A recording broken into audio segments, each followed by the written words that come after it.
The wind in the Wyoming Territory did not simply blow, it scoured. It was a physical weight, a relentless, invisible hand that pressed against the chest and stripped the moisture from the eyes. Elias Thorne stood on the wooden platform of the Blackwood station, his hat pulled low to shield his face from the grit, listening to the telegraph wires sing their mournful, high-pitched song overhead. It was late October of the year 1887. The sky was a bruised purple, heavy with the threat of early winter, stretching over a landscape that looked as though God had hammered it out of iron and forgotten to polish it. To the west, the broken hills rose like the spines of starving cattle. To the east, the grasslands rolled on forever, brown and brittle, waiting for the snow that would bury them deep. Elias checked his pocket watch. Though he knew the time, the train from Cheyenne was late. It was always late. He was 26 years old, though the sun and the wind had already etched fine lines around his eyes. He was a tall man, broad in the shoulders from a life of lifting beams and wrestling calves. But he held himself with a quiet, shrinking posture, as if he were trying to occupy less space than he had been allotted. His hands, currently twisting the brim of his hat, were calloused and scarred. The hands of a man who could build a fence or calm a spooked horse. Yet they trembled now with a fear that no stampede had ever instilled in him. He was waiting for a wife. The thought made his stomach turn over. A slow, sickly rotation. He looked toward the end of the platform where the town of Blackwood began. It was a settlement that looked like it had been nailed together in one bad week, a collection of false-fronted buildings and raw timber shacks leaning into the gale. Two men were sitting on the porch of the general store, their boots propped up on the railing. One of them, a thick-necked ranch hand named Jeb, who had delighted in tormenting Elias in school, pointed a finger and laughed. The sound was snatched away by the wind, but the gesture was clear. "There goes Elias," they would be saying, too soft to court a girl, so he had to buy one from a catalog. Elias turned his back to them, staring down the iron rails that converged in the distance. He had not done this out of desire. He had done it because the silence in his half-finished cabin had become loud enough to scream at him. He had done it because a man alone in this country was a ghost before he was dead. And, if he were honest with himself, he had done it because the thought of walking into the brothel on the edge of town, or trying to speak to the devastatingly wholesome daughters of the church congregation, paralyzed him with a shame he could not articulate. A mail-order bride was a business arrangement. It was paper and ink. It was safe. Or so he had told himself when he sent the letter and the bank draft for her ticket 3 months ago. A low rumble vibrated through the planks beneath his boots. Black smoke smeared the horizon. The train was coming. Elias wiped his palms on his trousers. He felt a desperate urge to run, to mount his horse and gallop back to the safety of his empty claim. But his feet remained rooted. He was a man who kept his word, even when his word terrified him. The locomotive grew from a speck to a roaring, iron beast, grinding to a halt with a screech of metal that set Elias's teeth on edge. Steam hissed, enveloping the platform in a damp, sulphurous cloud. Passengers began to disembark. A salesman with a sample case, a family of homesteaders, looking bewildered and dusty. A few miners heading up to the hills. And then, her. She stepped down from the second car with a slow, deliberate movement, clutching a small, battered trunk with one hand and a worn leather Bible with the other. She wore a dress of dark gray wool that had seen better days, patched neatly at the hem. Her bonnet obscured her face until she lifted her chin to scan the platform. Clara Vance was not the blushing, rounded girl the advertisement might have implied. She was lean, sharp-angled, with pale skin that looked like it had not seen the sun in years. Her hair, tucked severely beneath her bonnet, was the color of dried wheat. But it was her eyes that stopped Elias's breath. They were blue, cold and flat, and they moved over the crowd not with curiosity, but with the rapid, calculating assessment of an animal looking for a trap. She saw him. She saw the way he stood apart from the others, holding his hat like a shield. She walked toward him, her movements smooth and contained. Elias swallowed hard. He stepped forward, his boots feeling heavy as lead. "Miss Vance?" he asked. His voice cracked, and he hated himself for it. She stopped 3 feet from him. She did not smile. She set her trunk down and folded her hands over the Bible. "Mr. Thorne." "Yes, ma'am. Elias Thorne." "Clara," she said. Her voice was low, devoid of the musicality he associated with women. It was a voice that expected nothing. "I trust the journey is over." "Yes, ma'am. The wagon is just over yonder." He reached for her trunk, but she flinched, her hand darting out to intercept his. For a second, her fingers brushed his wrist, cold and dry. She pulled back instantly, pulling her hand against her chest. "I can manage my own things," she said, her tone sharp, before smoothing it over with a practiced, hollow politeness. "It is not heavy. I wouldn't hear of it, ma'am," Elias stammered, stepping back to give her space. "It's the gentlemanly thing." She looked at him then, really looked at him, searching his face for the anger that usually followed a woman's refusal.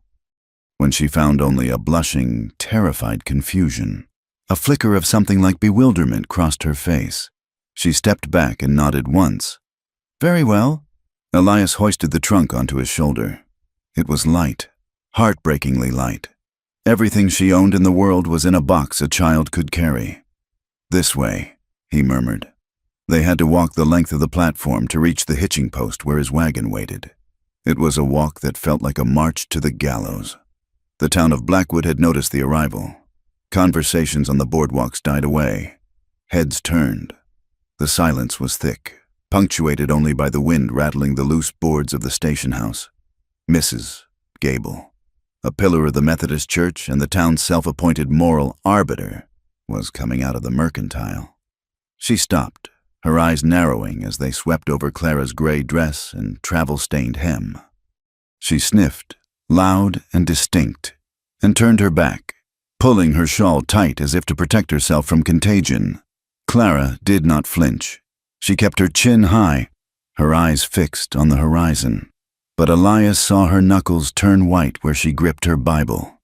She knew. She had been on the ground for less than 5 minutes, and she already knew that she was the mail-order woman, a creature considered 1 step above a prostitute and 3 steps below a decent wife. As they passed the saloon, the door swung open. Jeb and his companion had moved from the store to the bar and back out again. "Well now," Jeb called out, his voice slurring slightly. "Looks like the package arrived intact. Eli, did you check the teeth? I hear they send the old ones out west when they can't work the cities anymore." Laughter rippled from the shadows of the porch. Elias froze. Heat flooded his neck, burning all the way to his ears. He should say something. A real man would drop the trunk and plant a fist in Jeb's face. A real man would defend his wife's honor. But Elias Thorne had never been a fighter. He was the boy who patched up birds with broken wings. The man who apologized when someone else stepped on his boot. The violence of men terrified him.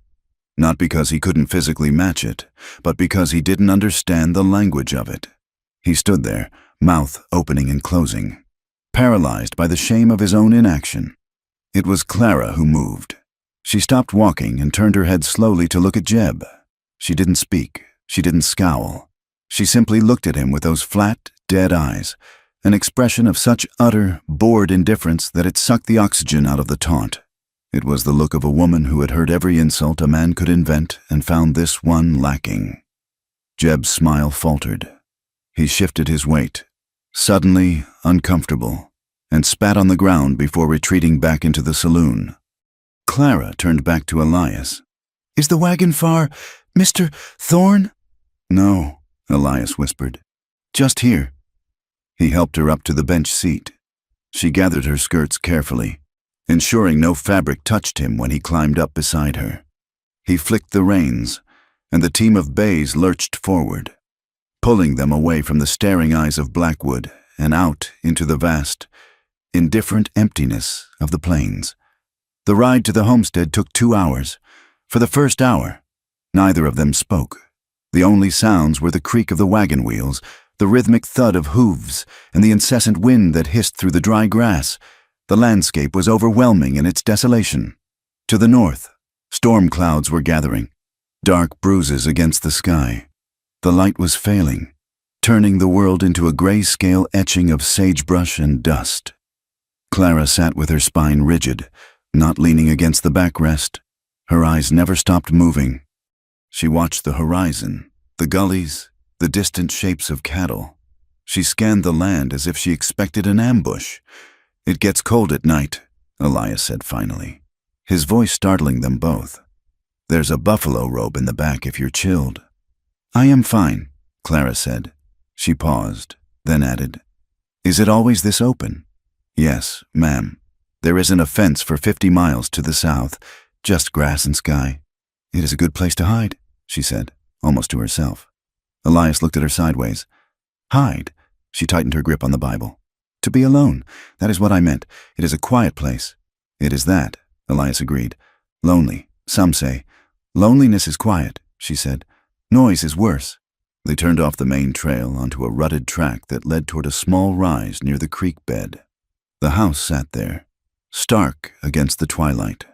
It was a humble structure, half sod and half timber, with a roof that needed new tar paper and a porch that was barely framed out. A small barn stood to the side, leaning slightly to the east, shaped by the prevailing wind. "It isn't much," Elias said, the apology instinctive in his tone. "I've been meaning to finish the siding on the south wall, and the floor inside is just packed earth in the kitchen, though I laid planks in the bedroom." He stumbled over the word bedroom. It hung in the air between them, heavy and suggestive. Clara stared at the house. It looked small and fragile against the darkening sky, but there was smoke curling from the chimney. He must have banked the fire before leaving. "It has a door," she said.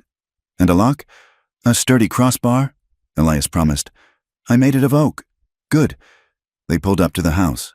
The wind was howling now, a lonesome sound that made the warmth of the indoors seem like a distant dream. Elias helped her down, again noting how she braced herself before his hands touched her waist, and how quickly she pulled away once her boots hit the dirt. Inside, the house was clean, surprisingly so. Elias was a tidy man. The main room served as a kitchen and living area, with a cast-iron stove radiating a dying heat. A table with 2 chairs sat in the center. To the right was a door that led to the only other room. Elias lit the kerosene lamp on the table. The golden light pushed back the shadows, revealing the sparseness of his life. A single shelf of books, a tin of coffee, a calendar from the feed store. "I have a stew on," Elias said, moving to the stove. "It just needs heating." "I can do that," Clara said, stepping forward.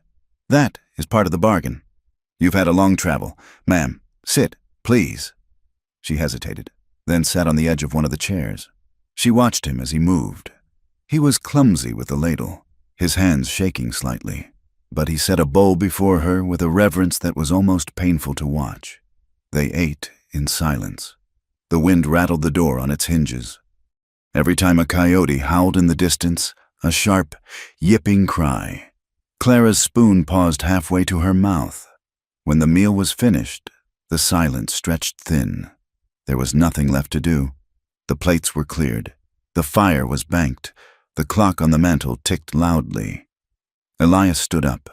He took his hat off and ran a hand through his hair. "I expect you'll be wanting to rest." Clara stood up too. Her face was pale, mask-like in the lamplight.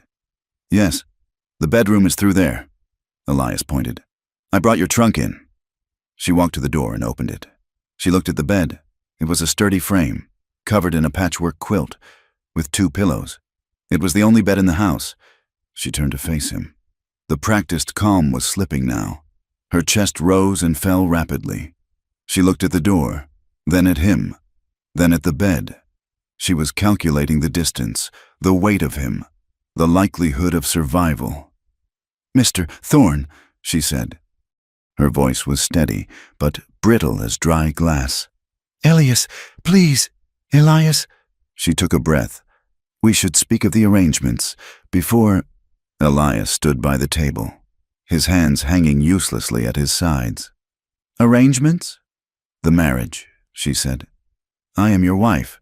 I signed the papers in the office in Cheyenne before the last leg of the trip, as the proxy required. I understand the duties. Duties? Elias echoed. He felt flushed, his heart hammering against his ribs. Clara began to unbutton the cuffs of her gray dress.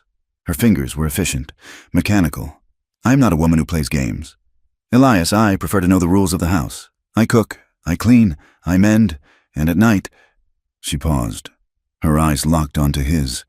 There was fear there, a deep, ancient terror, but it was overlaid with a grim determination to control the moment.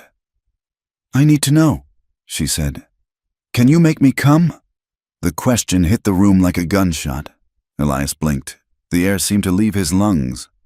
He stared at her, his mind reeling, trying to make sense of the words. He had expected her to ask for water, or privacy, or perhaps to pray. He choked. What? Clara took a step forward. Her expression was intense, searching. She wasn't asking out of lust. She was asking the way a soldier asks how many rounds are in the enemy's rifle. She needed to know the nature of the weapon aimed at her. She needed to know if he demanded a performance, if he expected her to feign pleasure to stroke his vanity, or if he intended to use her body with a skill that might be its own kind of trap. Can you? She pressed, her voice trembling just slightly. Because if you cannot, I need to know if you expect me to pretend.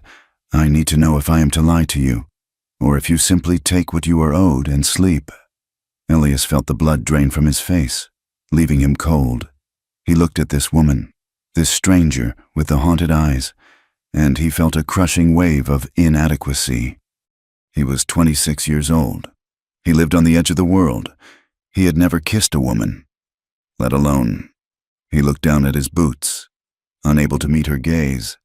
The shame was a hot, bitter taste in his mouth. I don't know how, he whispered. The silence that followed was absolute. I don't know how, Elias repeated, his voice cracking. He forced himself to look up, expecting to see disgust on her face. He expected her to laugh, like Jeb laughed. He expected her to realize she had sold herself to a man who wasn't even a man. I'm a virgin, ma'am. He braced himself for the ridicule, but it didn't come. Clara stared at him. Her hands stopped moving on her buttons. Her eyes widened, not with mockery, but with a sudden, jarring shock. And then, slowly, the tension in her shoulders collapsed. She let out a long, ragged breath that sounded almost like a sob. It was relief. You have never? She asked softly. No, ma'am, Elias said, miserable. I kept to myself. My mother raised me strict, and then, well, the brothels, He gestured helplessly. It didn't seem right, and I never had a sweetheart. Clara closed her eyes for a moment. When she opened them, the cold calculation was gone, replaced by a tentative, confused wonder. A man who didn't know. A man who had no history of taking— You don't know how, she repeated, testing the words. I am sorry, Elias said. I know a wife expects a husband to be experienced. No, Clara said quickly. No. She took a step back, pulling her cuffs closed again. No, Elias, that is good. Good? It means we can wait, she said, her voice gaining a fraction of strength. It means you do not have habits. It means you do not require things. She looked at him with a new intensity. I do not want to be forced, Elias. I do not want to be used like a tool. If you do not know, then we can just sleep? Elias nodded vigorously. Yes, ma'am. I would never force you. I scarcely know how to touch a woman without trembling. To be honest— Clara looked at his hands, those large, scarred hands that were currently twisting the fabric of his trousers. She saw the truth in him. He was terrified of her. We agree then, she said. No demands, no lies. We sleep. And if the time comes where we must change that, we discuss it first. I swear it, Elias said. On my mother's Bible. Clara nodded. She walked into the bedroom, carrying her trunk. Elias followed, stopping at the doorway.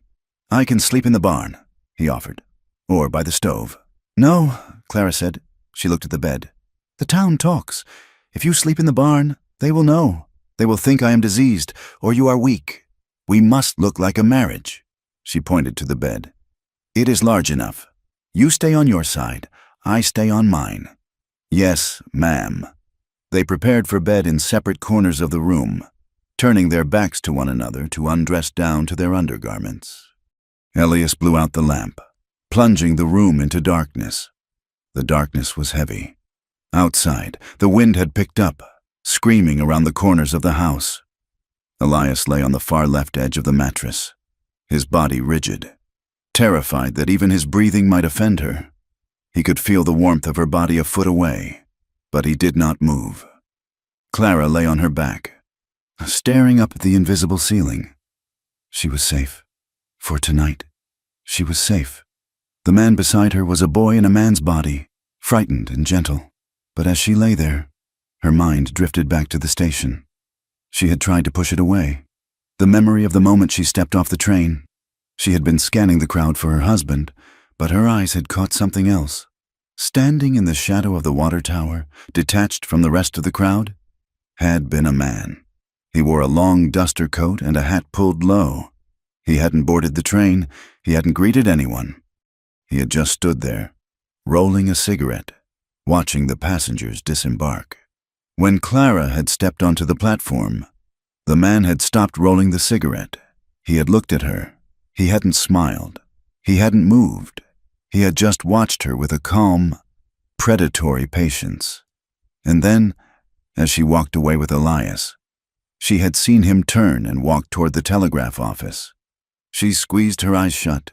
It was just paranoia. It was the ghost of the life she had fled. Her former owner, the man she refused to name even in her thoughts, was 1,000 miles away in St. Louis. He couldn't have found her this fast. He couldn't know, but the fear curled in her gut, cold and sharp. Outside, a coyote howled, a long, wavering note that sounded like a woman screaming. The wind rattled the boards of the house, testing the strength of the nails, looking for a way in. In the darkness, two strangers lay in the same bed, separated by a foot of cold quilt and a lifetime of damage. Both of them were afraid. Both of them were hoping that the morning would bring mercy, though the West was not a place known for it. "Good night, Elias," Clara whispered into the dark. "Good night, Clara," he whispered back. Neither of them slept for a long time. November settled over the Wyoming plains like a gray wool blanket, heavy and suffocating. The wind did not cease. It found every gap in the chinking of the cabin logs and whistled a high, lonely tune that grated on the nerves. For Elias and Clara, the days became a rhythm of survival that left little room for awkwardness. The land demanded labor, and it did not care about their strange, celibate arrangement. They fell into a routine born of necessity. Morning arrived before the sun. Elias would rise from the buffalo robe he had insisted on dragging to the floor, leaving the bed entirely to Clara. He would stoke the stove, break the ice on the water bucket, and head out to the barn. Clara would rise in the chill, dressing quickly, and take over the kitchen. It was hard work. The pump mechanism on the well was stiff with rust and cold, requiring 2 people to work it efficiently, one to pump, one to haul the heavy oak buckets. The fence line along the south ridge had been battered by stray cattle, the wire sagging and posts leaning drunkenly. On the 3rd day, Elias tried to stop her. "No, Clara," he had said, his hands fluttering uselessly as she lifted a roll of barbed wire. "That is too heavy. I can manage. Please, go inside where it is warm." Clara had not dropped the wire. She had looked at him, her face flushed from the exertion, her breath pluming in the cold air. "I am not a china doll." "Elias," she had said, "and I am not a guest. If I do not work, I do not eat. That is the way of the world." She had marched past him, boots crunching on the frost-hardened ground. Elias had watched her go, a mixture of shame and admiration warring in his chest. He was used to the women of the town, fragile things, or at least pretending to be, who expected men to shield them from the grit of life. Clara attacked the work with a grim efficiency. She held the posts steady while he hammered. She twisted the wire with gloved hands, not flinching when a barb caught her sleeve. But the nights were the hardest. Elias was determined to be good. In his mind, goodness meant distance. It meant apology. He slept on the floor, curled up like a dog. Despite Clara's insistence that the bed was wide enough, he said excuse me when he passed her in the narrow kitchen. He averted his eyes when she unbraided her hair. It was driving Clara mad. One evening, after a dinner of beans and cornbread, the tension snapped. Elias was on his knees, arranging his bedding on the rough planks. "Get up, Elias," Clara said. He froze, a blanket clutched to his chest. He looked up at her, eyes wide. "Ma'am?" "Do not call me ma'am," she said, her voice sharp. "And do not sleep on the floor. You are the husband. This is your house. When you act like a servant in your own home, it makes me nervous." Elias sat back on his heels. "I am only trying to be respectful. Clara, I gave you my word. Respect is not the same as fear," she countered. She sat on the edge of the bed, wringing her hands in her lap. "When you tiptoe around me, when you jump if I drop a spoon, it makes me feel like I am a bomb that is about to explode. I am not fragile, and I am not going to break if you sleep on a mattress." Elias looked at the floor, then at the bed. The distance between them felt like miles, but the floor was hard and the draft was cruel. I do not want you to think I am encroaching," he mumbled. Clara sighed. It was a sound of exhaustion, not irritation. "We are partners. Elias, we are trying to keep this place standing. We cannot do that if you are stiff with terror every time you look at me. Sleep in the bed, stay on your side. I will stay on mine." Elias slowly stood up. He folded the buffalo robe and placed it at the foot of the bed. "All right," he said. That night, they lay with 2 feet of space between them. But for the first time, Elias felt the warmth of another human being radiating across the dark. It was a comfort he had not known he was starving for. The intimacy grew not from grand gestures, but from the quiet, unavoidable friction of living. It happened when the stove handle broke, searing Elias's palm. He had hissed in pain, dropping the heavy iron lid before he could retreat to nurse it alone. Clara was there. She did not ask permission. She took his hand in hers, her fingers cool and firm, and led him to the basin. She packed snow from the windowsill against the angry red welt. She dried his hand with a cloth, her touch methodical but gentle.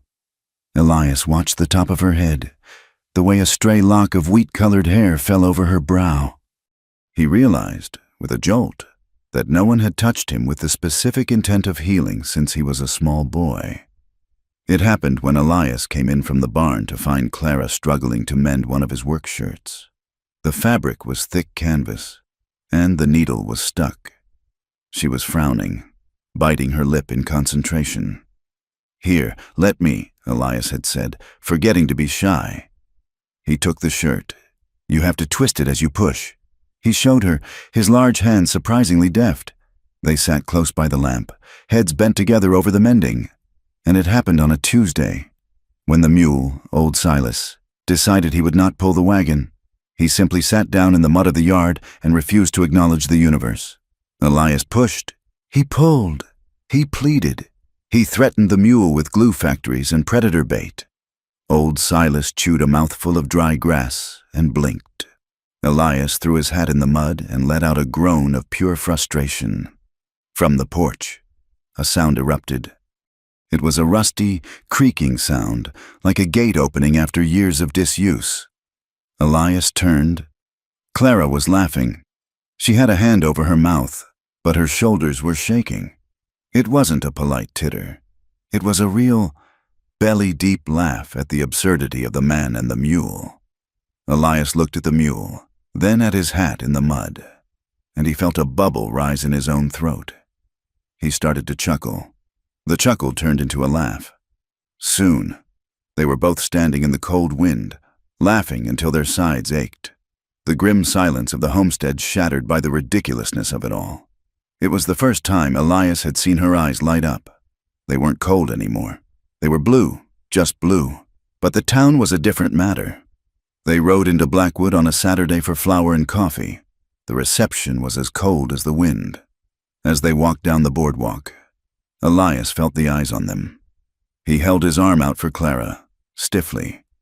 She took it, her grip tight. They passed the church. The Reverend Caldwell was standing on the steps, shaking hands with the parishioners. He was a tall, gaunt man who preached a gospel of fire and very little grace. When he saw Elias and Clara, his smile vanished. "Mr. Thorne," the Reverend said. His voice carried, "Reverend." Elias nodded, trying to keep moving. "We missed you at service last Sunday," Caldwell said, "though perhaps it is best. One must have a clean house before one invites the Lord in. There is much repenting to be done in this world, especially for those who buy their salvation, or their company, from a catalog." The women standing near the Reverend turned their backs in unison. It was a choreographed wall of bonnets and wool shawls. Elias felt Clara flinch. He stopped walking. A sudden, rare heat flared in his chest. "My wife is a Christian woman, Reverend," Elias said, his voice trembling but audible, "and my house is clean." Caldwell raised an eyebrow. "The Lord knows the heart. Mr. Thorne, and the history?" Elias hurried Clara away, his face burning.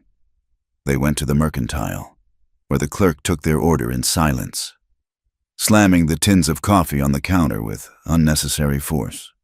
By the time they reached the wagon, Elias was shaking. He helped Clara up, then climbed in beside her. "I am sorry," he whispered. "I am so sorry. Clara," she looked straight ahead. "It is not your fault they are small men." That night, the wind howled louder than usual. The fire was dying down, casting long, dancing shadows on the walls. Clara sat in the rocking chair, staring into the embers. Elias was oiling his boots by the door. "Elias," she said. He looked up. "Yes? Why?" she asked. "Why what? Why are you like this?" She gestured to him. "You are strong enough to build this house. You work until your hands bleed, but you act as if you have no right to take up space. And you say you are a virgin. It is not just religion. I know religious men. They are usually the cruelest of all." Elias set the boot down. He wiped his hands on a rag, taking a long time to answer. "It is not religion," he admitted softly. "Not mostly." He looked at the fire. "My father, he was a hard man. Not to me, mostly, but to my mother. He believed that being a man meant taking what you wanted. He used to say that the land and the woman were the same. You broke them both until they yielded." Elias swallowed the lump in his throat. "I saw things. I saw how she shrank. I saw how she stopped singing. And then I worked the cattle drives when I was 18. I saw what the men did in the towns, the way they grabbed, the way they laughed when a woman said no. They thought it was funny. They thought it was their right." He looked at Clara, his eyes wet. "I decided then I would rather be alone. I would rather be mocked for being soft than ever be the reason a woman looked at me with fear. I never wanted to be a thief of someone else's peace. So I just stayed away. And then I started to think maybe there was something wrong with me, that maybe I wasn't a man at all." The silence stretched, but it wasn't empty. It was heavy with understanding. Clara stood up and walked to the window, looking out at the blackness. "I was 16, she said. Her voice was flat, devoid of the emotion Elias had shown. Elias went still. "It was not a catalog," she said. "It was a debt. My father owed money to a man in St. Louis. He died before he could pay it. The man, he came to collect. He said I could work it off. He called it a job." She traced a crack in the glass with her finger. "It wasn't a job. It was ownership. I was in a house with other girls. We were not allowed to leave. The town knew. The police knew. They blamed us. They said we were fallen. They said we chose it." She turned to face Elias. "You are afraid of taking. Elias, I'm afraid of being erased. Every time a man touched me, I became less real. I became just a thing, a piece of furniture." She took a breath, and her voice shook for the first time. "I came here because I wanted to be a person again, even if it was just to be a wife on paper." Elias stood up. He wanted to cross the room. He wanted to destroy the man in St. Louis. But he stayed where he was. You are real. Clara, he said fiercely, you are the realest thing in this whole damn territory. The change happened 2 nights later. The air in the cabin had shifted. The confession had drained the poison of secrecy. They moved around each other with a new awareness. They were in bed. The lamp was out. The darkness was absolute. Elias lay on his back, staring at the ceiling, listening to Clara's breathing. It was uneven. She was awake. Elias? Yes, Clara. Her voice was small, coming from the darkness. Can I ask you something? Anything? I want to try, she whispered. Elias's heart slammed against his ribs. Try what? I want to know if it can be different, she said. I want to know if I can be touched without disappearing. Elias turned his head on the pillow. Clara, I don't know what to do. I told you, I know, she said. That is why I am asking. If you knew, you would have a way, you would have a method. I want to guide you. The rustle of the quilt. Elias felt the mattress shift as she moved closer. The heat of her body was a shock. Give me your hand, she said. Elias lifted his hand, his fingers trembling. He felt her hand find his in the dark. She guided it. She placed his palm against the side of her waist, over her nightgown. Just there, she whispered. Just hold. Do not grab. Just hold. Elias held his breath. He could feel the curve of her hip, the warmth of her skin through the cotton. He focused everything he had on being gentle, on being a wall that she could lean against, not a cage. Is this all right? He croaked. Yes, she breathed. Now move your hand up, slowly. If I say stop, you stop, like a statue, I swear it. He moved his hand, inches. He felt the rapid beat of her heart beneath her ribs. He was terrified, but beneath the fear was a profound, aching tenderness. He wasn't taking, he was being given. Clara's breathing hitched. She was waiting for the grab, the pinch, the pain. It didn't come. There was only the large, calloused hand of a man who was shaking more than she was. Touch my face, she whispered. Elias moved his hand to her cheek. He brushed his thumb over her cheekbone. It was wet. She was crying. Did I hurt you? He pulled back instantly. No, she gasped, catching his wrist. No, don't stop. It doesn't hurt. That is why I'm crying. She turned into his hand, pressing her face against his palm. She kissed the rough skin of his palm, a desperate, seeking gesture. Elias felt something break inside him, the shame of his inexperience, the belief that he was less than other men, shattered. He wasn't a conqueror. He was a harbor. He used his other hand to stroke her hair, clumsy but reverent. Clara, he whispered. Clara. They didn't go further that night. The act of touching and stopping was the intimacy. It was the proof. Clara wept for a long time, the grief of 5 years pouring out of her. Elias held her, wrapping his arms around her rigid frame until she softened, pulling her against his chest. He held her like she was made of holy glass. Outside, the wind battered the house, but inside, for the first time, the cold didn't reach them. The danger arrived on a Wednesday, under a sun that was bright and deceivingly warm. Elias and Clara were in town again. This time, they walked closer together. Clara's hand was tucked securely into the crook of Elias's arm. They were picking up a sack of grain at the depot. A man was standing near the ticket booth. He was not from Blackwood. He wore a suit that was too well cut for the territory, a bowler hat, and polished boots that had not walked through cow manure. He was showing a piece of paper to the station master. Elias felt Clara go rigid. She stopped dead, her fingernails digging into his forearm through his coat. What is it? Elias asked. That man, she hissed. Do not look. Just walk. To the wagon. Now. But it was too late.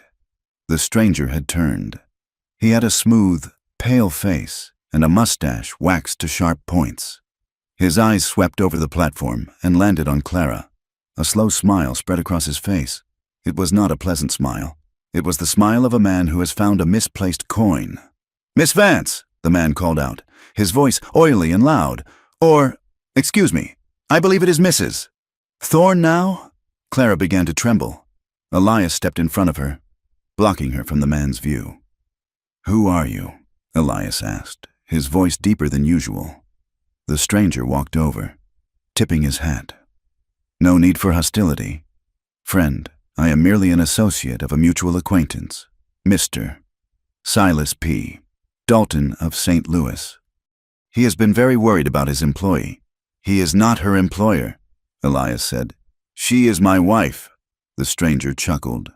He pulled a piece of paper from his pocket. A contract, my good man.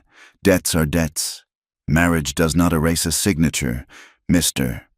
Dalton wants what is his, or, at least, he wants the value of it. A small crowd had gathered. Jeb and the usual idlers were watching, grinning. Looks like Eli bought himself stolen goods, Jeb shouted. The laughter rippled through the onlookers. The shame burned Elias's face. But then he felt Clara shaking behind him. He remembered her weeping in his arms. He remembered the scars she carried. Elias did not look down. He did not stutter. He stepped forward, closing the distance between himself and the stranger. He was 3 inches taller and 50 pounds heavier from hauling timber. She is not goods, Elias said. The words came out hard, like stones. She is Mrs. Clara Thorne. She is a citizen of this territory. And if you are Mr. Dalton, come near my land. I will treat you like any other coyote that threatens my stock. The stranger's smile faltered. He looked at Elias's hands, big, scarred hands that were clenched into fists. Is that a threat? The stranger asked softly. It is a promise, Elias said. He turned, grabbed Clara's hand, not her arm, her hand, and led her through the crowd. He walked with his head up. He stared directly at Jeb until the ranch hand looked away. He stared at the Reverend until the man pursed his lips and retreated. They climbed into the wagon. Elias whipped the reins, and they tore out of town, leaving the dust swirling in the air.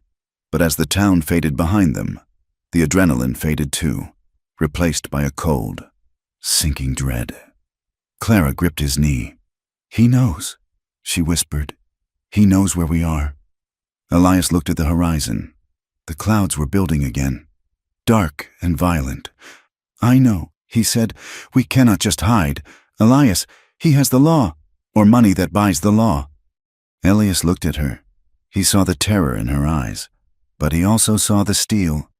Then we don't hide, he said. We get ready. He took her hand and squeezed it. The love he felt for her was sudden and terrifying.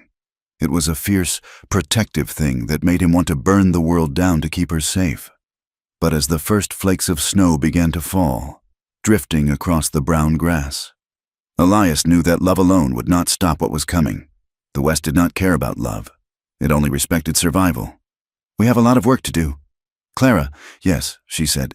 Yes, we do. The snow began to fall harder, blurring the road ahead, as the wagon creaked onward into the storm. Winter descended on the Wyoming territory, not as a season, but as a siege. The sky turned a flat, bruised gray, and lowered itself until it seemed to scrape the tops of the hills. The wind, which had been a constant companion in autumn, sharpened its teeth, carrying ice crystals that scoured the wood of the cabin and the skin of anyone foolish enough to expose it. For Elias and Clara, the world shrank to the radius of the heat thrown by the cast-iron stove. The creek froze solid 3 days before Christmas. Elias spent his morning swinging a pickaxe at the ice, shattering the surface so the 3 horses and the milk cow, a moody Guernsey named Bess, could drink. The sound of the metal striking the ice rang out like a gunshot in the silent, white emptiness. It was brutal work.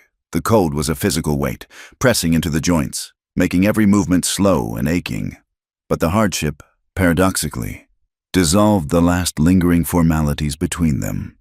There was no energy left for shyness when the temperature dropped to 20 degrees below zero. Clara had changed. The pale, ghost-like woman who had stepped off the train in October was gone. In her place was a woman wearing Elias's old wool coat, cinched at the waist with a rope, her hair braided tight against the wind. She did not hide in the house. When Bess fell ill with a winter cough, It was Clara who mixed a poultice of mustard and warm lard, spending hours in the drafty barn rubbing the animal's chest while Elias held the lantern. She learned to shoot. It began out of necessity when a coyote grew bold enough to snatch a chicken from the coop in broad daylight. Elias had grabbed the rifle, but his gloves were too thick, and he fumbled the cartridge. Clara had taken the Winchester from his hands. Her movements were not graceful, but they were decisive. She braced the stock against her shoulder, exhaled a cloud of white breath, and pulled the trigger. The shot went wide, kicking up snow 3 feet from the predator, but the coyote scrambled away. "Teach me," she had said, handing the rifle back. "I will not be helpless. Elias." So, on the rare afternoons when the wind died down, they stood behind the barn, shooting at tin cans perched on the fence posts. She had a steady eye. She did not flinch at the recoil. "You hold your breath too long," Elias told her one afternoon, his voice low. "You have to fire at the bottom of the breath, just as it leaves you." Clara lowered the rifle and looked at him. Her cheeks were stung red by the cold. "Like this?" She exhaled, a long, slow stream of vapor, and squeezed the trigger. The can spun off the post, a jagged hole through its center. Elias smiled, a slow expression that crinkled the corners of his eyes, just like that. But as the winter locked them in, Elias found himself wrestling with a new, interior storm. The proximity was maddening. They lived in one room. They breathed the same air. He watched her brush her hair by the firelight, the gold strands gleaming. He watched her hands kneading dough, strong and capable. The fear that he was not a man, that he was broken, began to recede, replaced by a terrifying, urgent desire. He wanted her. He wanted to cross the few feet of floorboards that separated them and bury his face in the crook of her neck. But the desire brought the old fear rushing back, sharper than before. He was a large man. He was clumsy. He had spent his life watching how men like Jeb and his father used their size to intimidate. He looked at his own hands, scarred and broad, and terrified himself with the thought of crushing her. She had been hurt. The fragments of the story she had told him, the debt, the house in St. Louis, the job that was slavery, hung in the air between them. If he touched her with lust, would she see him as just another owner? Would the gratitude in her eyes turn back to that dead, flat look she had worn at the station? One evening in late January, the tension broke, not with violence, but with water. They had spent the day hauling firewood from the grove down by the creek. They were both frozen through, their bones aching with a deep chill that settles in the marrow. Elias filled the large copper tub in front of the stove. It took an hour of heating water in kettles to fill it. Steam rose in the small room, smelling of sage and lye soap. "You go first," Elias said, turning his back to give her privacy. "The water will not stay hot for long." He sat at the table, repairing a bridle, studiously keeping his eyes on the leather. He heard the rustle of her clothes, the splash as she stepped into the water, the long sigh of relief. The sound of the water lapping against the copper tub was the loudest thing in the world. "Elias?" He froze. "Yes, Clara. My back," she said softly. "The cold has settled in my shoulders. I cannot reach." Elias put down the bridle. His heart hammered against his ribs like a trapped bird. He stood up and walked to the tub. Clara was submerged to her chest, her knees drawn up. Her skin was flushed pink from the heat. She leaned forward, resting her forehead on her knees, exposing the long, elegant line of her spine. Elias picked up the cloth and the soap. His hands shook. He lathered the cloth, the scent of lavender, a luxury she had bought with her egg money, filling his nose. He touched the cloth to her shoulder blade. She did not flinch. She leaned into the pressure. "Is that too hard?" he whispered. "No," she murmured. "Harder. There is a knot. Just there." Elias worked the knot with his thumb, discarding the cloth, skin on skin. Her skin was soft, incredibly soft, a stark contrast to the rough calluses of his thumb. He traced the line of her spine, the curve of her shoulder. He was awed by the geometry of her, the living warmth. He was learning her. He learned that she held her tension at the base of her neck.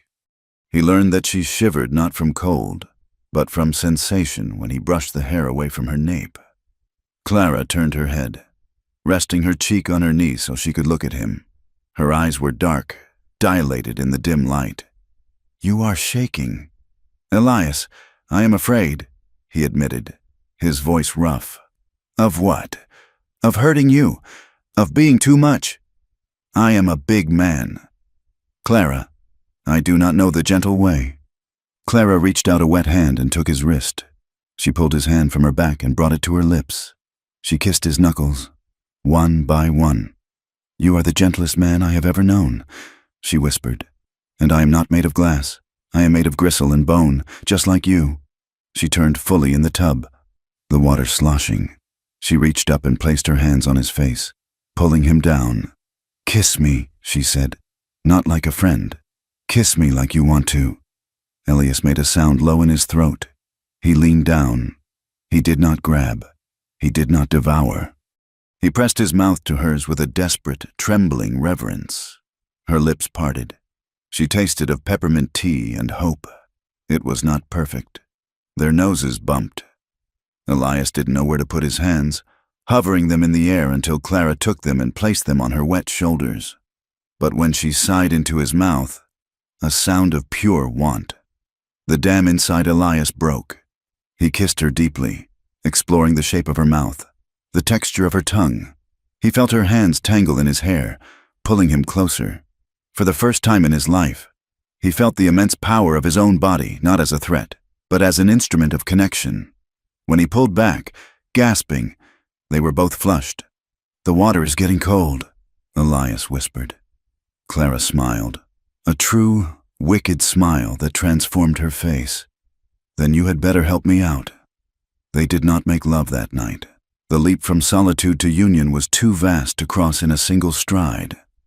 But later, in the bed, there was no space between them. Elias held her against his chest, her back to his front, his arm draped heavily over her waist. Her hand rested on his forearm, their fingers interlaced. "Can you make me come?" she whispered into the dark, echoing the question she had asked months ago. Elias buried his face in her hair. "I am going to spend the rest of my life learning how." "Clara, I promise you that." The thaw came in March, turning the world into a slush of mud and half-melted drifts. With the thaw came the realization that they had survived the winter, but the supplies were dangerously low. The flour barrel was empty. The coffee was gone. They hitched the wagon, the wheels sinking deep into the muck, and made the slow, arduous journey to Blackwood. The town had changed over the winter. There were new fences up on the outskirts. A new sign hung over the bank, Kincaid Cattle Land Company. Elias felt a prickle of unease on the back of his neck. They went to the general store first. Mr. Henderson, the proprietor, looked nervous. He weighed their flour and sugar quickly, his eyes darting to the door. "You folks best be careful," Henderson muttered as he wrapped the bacon. "Why is that?" "Mr. Henderson?" Elias asked, counting out the coins. "Cyrus Kincaid is in town," Henderson said, lowering his voice. "Bought out the livery and the freight office over the winter. He's buying up everything. Says the small claims are inefficient. Says he needs the water access for his herds." Elias stiffened. "My claim has the only year-round creek in the South Valley?" Henderson nodded grimly. "I know. Elias. And so does he." Clara was standing by the fabric bolts, looking at a spool of blue ribbon. She had not heard the conversation. The bell above the door jingled. The air in the store seemed to drop 10 degrees. A man walked in. He was older, perhaps 50, with a shock of silver hair and a coat made of fine buffalo hide. He did not look like a cowboy. He looked like a senator. He was flanked by 2 men. One was the stranger from the train station, the one Elias had confronted in the fall, Cyrus Kincaid. He walked with the heavy, assured tread of a man who owns the ground beneath his feet. He stopped in the center of the store, looking around with a proprietary air. "Henderson," he boomed. "I need 3 boxes of Havana cigars, and put it on my ledger." "Yes, Mr. Kincaid," Henderson squeaked. Kincaid turned his gaze and saw Elias. He smiled, a tightening of thin lips that did not reach his eyes. "Mr. Thorn, I presume. I have heard much about you, the man who sits on the Sweetwater Creek. Elias stepped away from the counter, placing himself between Kincaid and Clara. Mr. Kincaid, I sent a man to see you last week, but the roads were impassable.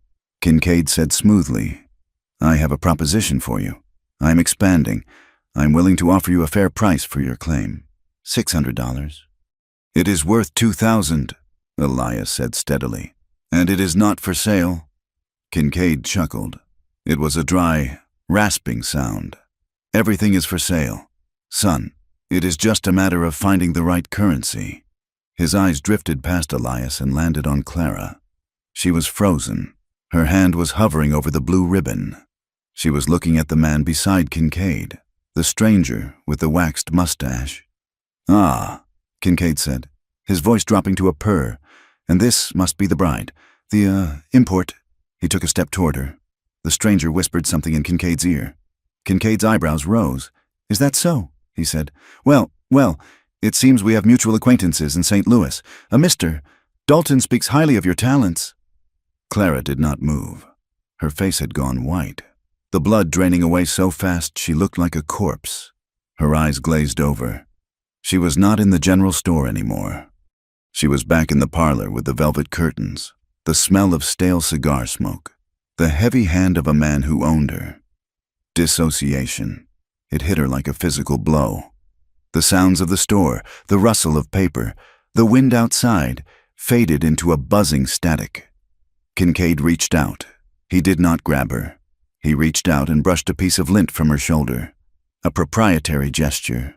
A test. Mrs. Thorn, Kincaid said softly. There are unresolved ledgers.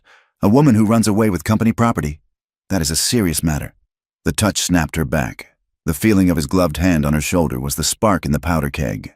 The freezing cold of the dissociation shattered into a white-hot rage. Clara did not scream. She did not cry. Her hand moved. It was a blur. She snatched a pair of fabric shears from the counter.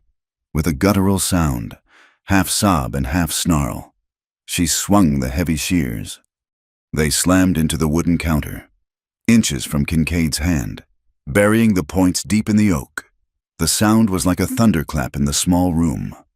Kincaid jerked back, his composure cracking.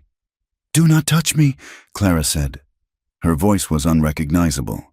It was low, guttural, vibrating with a feral menace. I am not property. I am not a ledger. If you touch me again, I will not miss. The stranger with the mustache reached for his gun belt. Elias was there. He moved faster than he had ever moved in his life.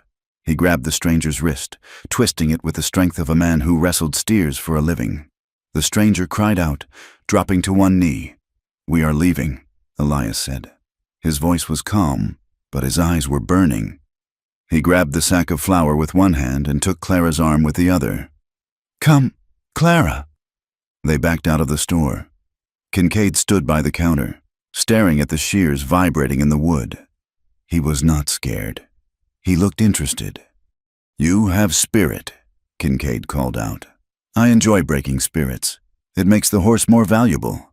They did not go straight to the wagon. Elias pulled Clara into the alleyway between the bank and the assay office. She was shaking violently now, the adrenaline crashing. He held her shoulders. Clara, look at me. She looked up, her eyes wide and wild. He knows Dalton. They are going to take me back. No, Elias said firmly. No one is taking you anywhere. But the law here is Kincaid, Elias said bitterly. The sheriff drinks at Kincaid's saloon. The judge plays poker at Kincaid's table. We have to run, Clara whispered. We have to go to Oregon, or California, and leave the land. The house? Elias shook his head. No, that is what he wants. He wants us to run so he can take the water. If we run, we admit guilt. If we run, they will hunt us down as criminals. Then what do we do? She cried. We fight, Elias said, but not with guns. Not yet. He looked down the street. There was a small, dusty office above the feed store. A sign swung in the wind. Thaddeus Holt, attorney at law, notary public. Holt was a new arrival, a man who had come west for his health. consumption. The rumors said he was known for being drunk by noon and reading Greek philosophy on his porch, but he was not on Kincaid's payroll. Not yet. "Come," Elias said. They found Thaddeus Holt asleep at his desk, a bottle of whiskey half empty beside a stack of law books. He was a scarecrow of a man, with a hacking cough and ink-stained fingers. Elias slammed his hand on the desk. "Wake up, Mr. Holt. We have business." Holt jerked awake, blinking bleary eyes. He adjusted his spectacles. Elias Thorne, and the mysterious Mrs. Thorne. To what do I owe the pleasure of this intrusion? They told him everything. Clara spoke, haltingly at first, then with growing strength. She told him about the debt her father left, the contract she had been forced to sign, the nature of the work, the flight. Holt listened, his cynicism fading as the story unfolded. He poured a small glass of whiskey, but did not drink it. He turned the glass in his fingers, watching the amber liquid catch the light. "And this Kincaid," Holt rasped, coughing into a handkerchief. "He claims to represent this Dalton. He implies it," Elias said. "He says there is a debt." Holt stood up and walked to the window, looking down at the street where Kincaid was crossing toward the bank. "This is not about the debt," Holt said. "It is about the creek. Kincaid is overgrazing the north pasture. He needs water or his empire dies of thirst next summer. He is using your wife's past as a bludgeon to steal your future." "Can he do it?" Clara asked. "Can he take me back?" Holt turned. "Under the law? It is murky. Indentured contracts are largely illegal since the war. But debt repayment is a slippery slope. If they have a judge who interprets the contract as a valid labor agreement, they could issue a warrant for your arrest for theft of services." He paused, a glint of steel entering his watery eyes.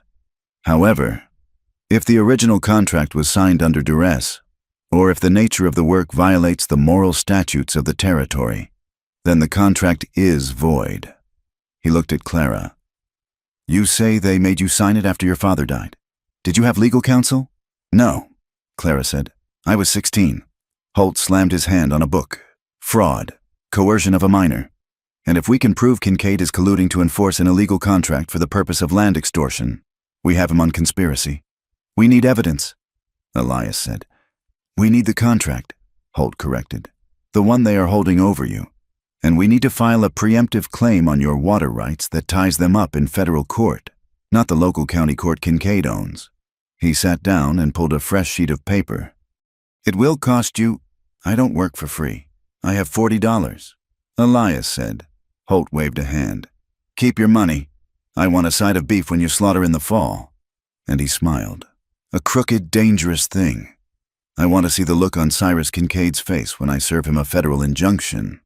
I detest bullies. Mr. Thorne." The ride home was quiet, but it was a different kind of silence. It was the silence of soldiers moving into position. They reached the cabin as the sun was setting, painting the sky in violent streaks of orange and purple. Elias unhitched the team while Clara lit the stove. When he came inside, she was standing by the table, her hands resting on the smooth wood. Elias went to her. He wrapped his arms around her from behind, resting his chin on top of her head. "We are in it now," he said.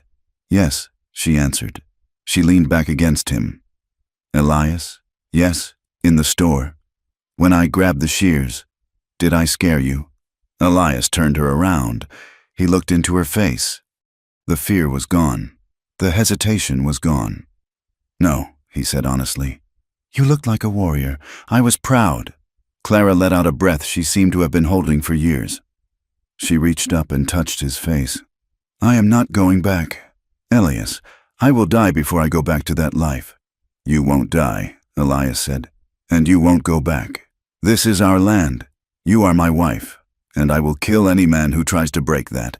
It was a vow. It was quiet, spoken in a kitchen that smelled of cold ash and dust, but it was as binding as any granite monument. They ate a simple supper of bread and the last of the preserves. They went to bed early, exhausted by the day. In the darkness, the intimacy was fierce. There was a desperation to their touching, a need to reaffirm that they were real, that they were here, that they belonged to each other. Elias kissed the hollow of her throat. He felt her pulse beating strong and steady. "I love you, Clara," he whispered. The words felt strange in his mouth, heavy and new. "I love you, Elias," she whispered back. They fell asleep tangled together, limbs heavy with exhaustion. They were woken 3 hours later by a sound that cut through their dreams. Crack! It was the sharp, distinctive sound of a rifle shot. Elias was out of bed before the echo faded. He grabbed his trousers and his Winchester. Moving low to the floor. "Stay down," he hissed to Clara. He crawled to the window and peered out through a crack in the shutter. The moon was high and bright. In the silvery light, he could see the south pasture. The fence line was cut. The wire was coiled back like a snake, and hanging from the gatepost, swinging gently in the wind, was a shape. Elias squinted. It wasn't a man. It was Bess, the milk cow. She was dead, her throat cut, her body strung up as a grotesque warning. On the side of the barn, painted in jagged letters with something dark that looked like tar, was a message. "Pay the debt or lose the land." Elias gripped the rifle until his knuckles turned white. He felt a cold, deadly calm settle over him. The time for being soft was over. He turned to Clara, who was crouching by the bed, her eyes wide in the moonlight. "What is it?" she whispered. "It has started," Elias said. He looked back out at the dark hills. Somewhere out there, Kincaid's men were watching. Let them watch, Elias thought. He cocked the lever of the Winchester. Let them come. The Wyoming spring was a liar.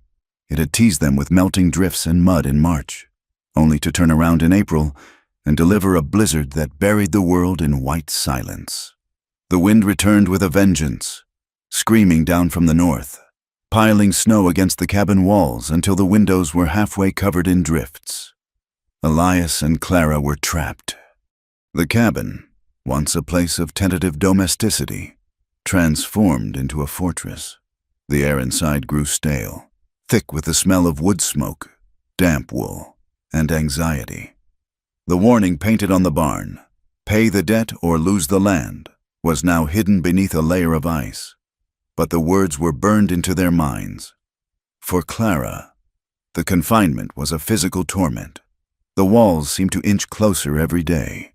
The wind howling in the chimney sounded too much like the voices of men arguing in the parlor of the house in St. Louis. She began to wake in the night, gasping, her sheets soaked with sweat, her heart hammering a frantic rhythm against her ribs. One night, Elias woke to the sound of a whimper. He sat up, the buffalo robe sliding off his chest.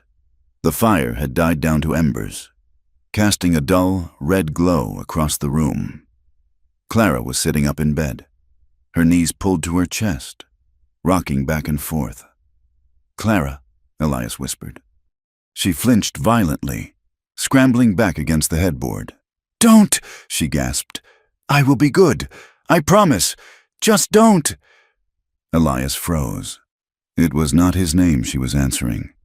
She was talking to a ghost. He did not reach for her. He knew by now that touch, in these moments, was a threat.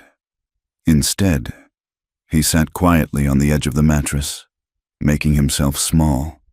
"It is Elias," he said softly. "It is just Elias. You are in Wyoming. The door is barred." Clara blinked, her eyes adjusting to the dark. The terror slowly drained from her face, replaced by a hollow, crushing exhaustion. She slumped against the pillows. "I thought," she whispered, her voice trembling, "I thought I heard boots in the hall." "There is no hall, Clara, just this room, and the wind." She looked at him, her eyes searching his face. "How long can you do this? Elias, do what? Guard me. Keep the ghosts out." She gestured to the snow-covered window. "They are waiting.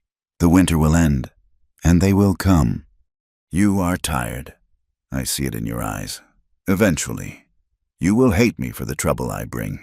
Elias looked down at his hands. They were rough, the knuckles swollen from the cold. He felt a flash of anger, not at her, but at the world that had broken her so thoroughly that she viewed his care as a finite resource, a loan that would eventually be called in. "I do not hate you," he said, "and I am not tired of you. I am tired of them." He stood up and walked to the corner where his Winchester leaned against the wall. He picked it up, checking the lever action for the 100th time that day. The metal was cold and heavy. He had always been a gentleman. He had prided himself on it. But now, looking at the woman shivering in the bed, he felt a dark, cold thing uncoiling in his gut. He realized with a sick certainty that if Kincaid walked through the door, Elias would not just stop him, he would destroy him. The line between protection and savagery was blurring, and it terrified him. "I will not let them touch you," he said, and his voice sounded strange to his own ears. Flat, dangerous. Clara watched him, and for the first time, she did not look reassured. She looked afraid, not of the men outside, but of what the fight was doing to the man inside.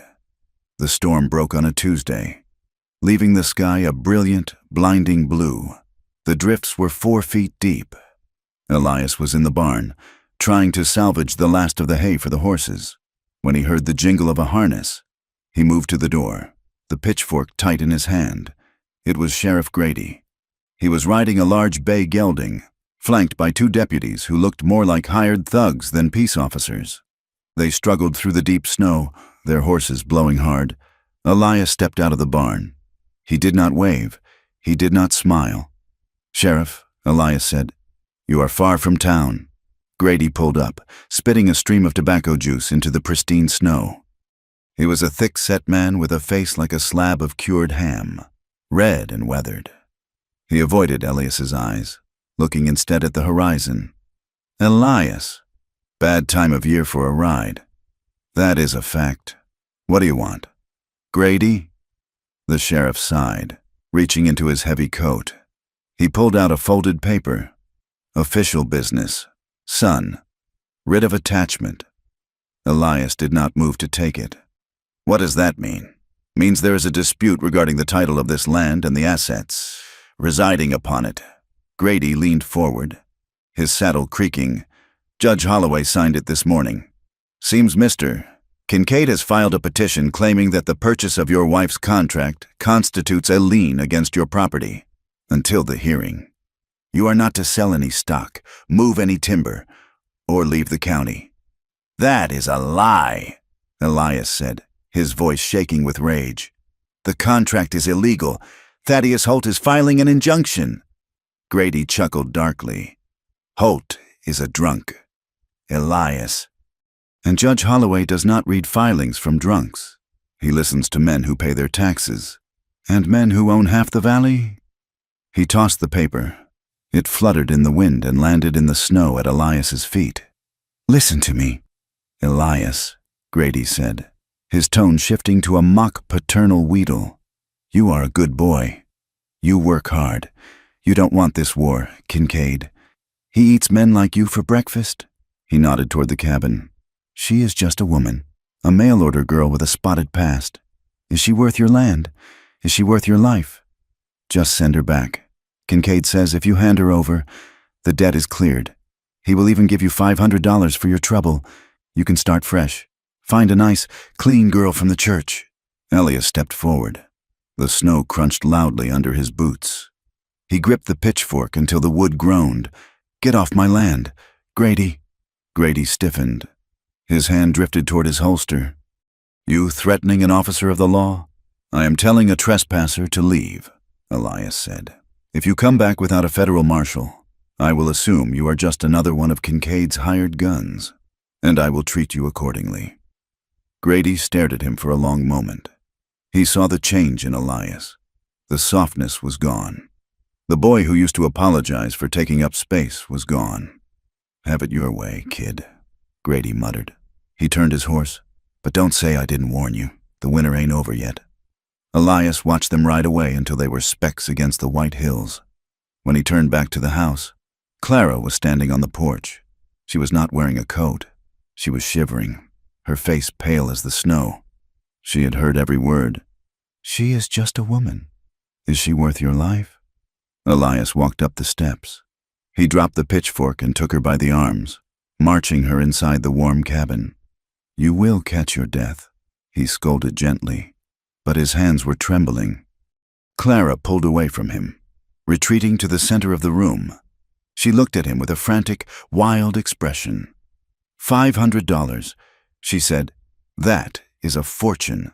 Elias, you could buy the neighboring claim. You could build a new barn. Stop it, Elias said. He is right, she cried, her voice rising to a hysterical pitch. I am not worth it. I am a millstone around your neck. I am the reason they killed Bess. I am the reason you cannot sleep. I am a curse. Elias! She grabbed a plate from the table, a tin plate, and threw it. It clattered uselessly against the wall. Give me back, she screamed. Give me back to them and save yourself. Elias closed the distance in 2 strides. He did not grab her in anger. He grabbed her to stop her from shattering. He wrapped his arms around her, pinning her arms to her sides as she fought him. No, he shouted. No, she struggled, sobbing, kicking at his shins. I am poison. Let me go. I will not. Elias roared, his voice cracking. He held her tighter, burying his face in her hair. You are not poison. You are my wife. You are the only good thing I have ever had. The fight went out of her all at once. She collapsed against him, her legs giving way. Elias sank to the floor with her, holding her as she wept, great heaving sobs that shook her entire frame. He rocked her, whispering meaningless things into her hair. I am here. I am here. I am not letting go. Outside. The wind picked up again, rattling the shutters. Inside. The fire popped. After a long time. Clara pulled back. Her eyes were red and swollen. She looked at him, really looked at him, seeing the fear and the love warring in his face. Elias, she whispered. Yes, I don't want to be a debt. I don't want to be a cause you are fighting for. What do you want to be? I want to be yours, she said. But not because you own me. I want you to want me. Not to save me, just to want me. Elias reached up and cupped her face. His thumb brushed a tear from her cheek. I have wanted you since the moment you stepped off that train, he said. I have wanted you so much I thought it was a sin. Show me, she whispered. The request hung in the air, fragile and heavy. Elias hesitated. I don't know how to do this perfectly. Clara, I am clumsy. I don't want perfect, she said fiercely. I want real. I want to choose this. I choose you. Elias. She leaned forward and kissed him. It was not a tentative kiss. It was hungry, desperate, acclaiming. Elias kissed her back. The fear of hurting her vanished, replaced by a profound need to be close, to merge their 2 broken lives into something whole. They moved to the bed. The room was cold, but under the heavy quilts. It was a separate world. For Clara, it was a terrifying threshold. Every touch she had known before had been theft. But Elias asked, Can I touch you here? He whispered, his hand hovering over her waist. Yes, she breathed. He moved slowly. He let her set the pace. When she tensed, he stopped, waiting until she exhaled and pulled him closer. He learned the map of her body not as a conqueror, but as a traveler grateful for the shelter. And for Elias, it was a revelation. He realized that the act was not about taking. It was about giving. It was a conversation without words. When the moment finally came, it was not a thunderclap. It was a quiet, shuddering release, a moment of absolute vulnerability shared in the dark. Clara cried out softly, gripping his shoulders, and Elias felt a rush of emotion so intense it burned his eyes. Afterward, they lay tangled together, skin against skin. The buffalo robe pulled high over their heads. Was it all right? Elias asked into the silence. Clara turned her head and kissed his shoulder. It was not a violent thing. She whispered, It was kind. You are kind, Elias. He tightened his arm around her. It was enough. For tonight, it was enough. 2 days later, the tragedy arrived with the smell of smoke. It was late afternoon. The sun was setting in a bloody haze. Elias was inside, mending a stirrup leather. Clara was at the stove, making biscuits. Elias sniffed the air. He frowned. Clara, did you burn the flour? No, she said, turning. Then what? Elias stood up. He walked to the window. Fire. It was not the house. It was the hayshed. the separate structure where they kept the winter feed for the horses and the remaining livestock. "No!" Elias shouted. He grabbed his coat and ran out the door. The shed was fully engulfed. The dry hay, even in the cold, went up like gunpowder. Orange flames licked at the sky, casting a grotesque, dancing light on the snow. Elias ran toward it, grabbing a shovel, throwing snow uselessly at the inferno. The horses in the adjacent barn were screaming, kicking at their stalls. "Get the horses!" Clara screamed from the porch. Elias abandoned the shed. He ran into the barn. The heat was intense. Smoke billowed in the rafters. He threw open the stall doors, slapping the rumps of the terrified animals, driving them out into the snow-covered paddock. He managed to get all 3 horses out. He dragged the tack trunk into the snow, but the hay was gone. All of it. Elias stood in the snow, his face blackened with soot, watching the structure collapse into a pile of glowing embers. Without feed, the horses would starve before the grass came in. Without the horses, they could not work the land. It was a death sentence, delivered with a match. He felt a hand on his arm. It was Clara. She was staring at the fire, her face devoid of expression. "They did this," she said. Elias nodded grimly. "Grady warned me. He said the winter wasn't over." He looked at the tracks in the snow leading away from the back of the shed. 2 riders. They had come in from the north ridge, lit the fire, and vanished. "We have to move the horses to the south pasture," Elias said, his voice dull. "There is some dry scrub there under the snow. It might keep them alive for a week." He turned to look at her. "Go inside. Clara, make coffee. I will be in soon." He spent the next 2 hours securing the horses and beating out the last of the sparks to ensure the wind didn't carry them to the house. When he finally walked back to the cabin, his legs felt like lead. The cabin was dark. "Clara," he called out. Silence. He lit the lamp with shaking hands. The fire in the stove was dying. The biscuits were cold on the counter. The room was empty. Elias spun around. Her coat was gone. Her boots were gone. On the table, weighted down by the salt shaker, was a piece of paper. Elias picked it up. His hands were so numb he could barely hold it. "My dearest Elias, the fire was for me. The cow was for me. Next time, it will be the house, and you will be inside it. I cannot let you die for a mistake I made 6 years ago. I am going to town. I will go to Kincaid. I will tell him I ran away and that you knew nothing. I will tell him I forced you. He will take me back, and he will leave you alone. Do not come for me. Please, if you love me, let me save you. I love you. You made me real." Clara Elias stared at the paper. The words swam before his eyes. A sound ripped from his throat, a roar of pure animal panic. She was walking, in the snow, at night, to surrender herself to a monster. He did not think. He did not plan. He grabbed his coat. He grabbed the rifle. He ran out to the paddock. He didn't bother with a saddle. He threw a bridle on the bay mare, vaulted onto her bare back, and kicked her into a gallop. The night was freezing. The wind cut through his clothes like knives. Elias bent low over the mare's neck, squinting against the stinging ice crystals. He found her tracks. They were small, deep holes in the snow, heading east toward the road to Blackwood. She had a 2-hour head start, but the snow was deep, and she was on foot. Elias rode like a madman. He pushed the mare hard, risking a broken leg in the drifts. "Come on, girl," he whispered. "Come on." He found her near the creek bed, 3 miles from the homestead. She had collapsed. The cold had taken her legs. She was crawling, dragging herself through the snow, her movements slow and dreamlike. "Clara!" Elias screamed. He slid off the horse before it fully stopped. He ran to her, falling into the snow beside her. She looked up. Her skin was blue-white. Her eyelashes were frosted with ice. She looked at him with a confused, drunken gaze. "Hypothermia." "Go back," she mumbled, her teeth chattering so hard the words were slurred. "Go back, Elias." He gathered her into his arms. She felt like a block of ice. "You stupid, stubborn woman," he sobbed, pulling her against his chest, trying to transfer his heat to her.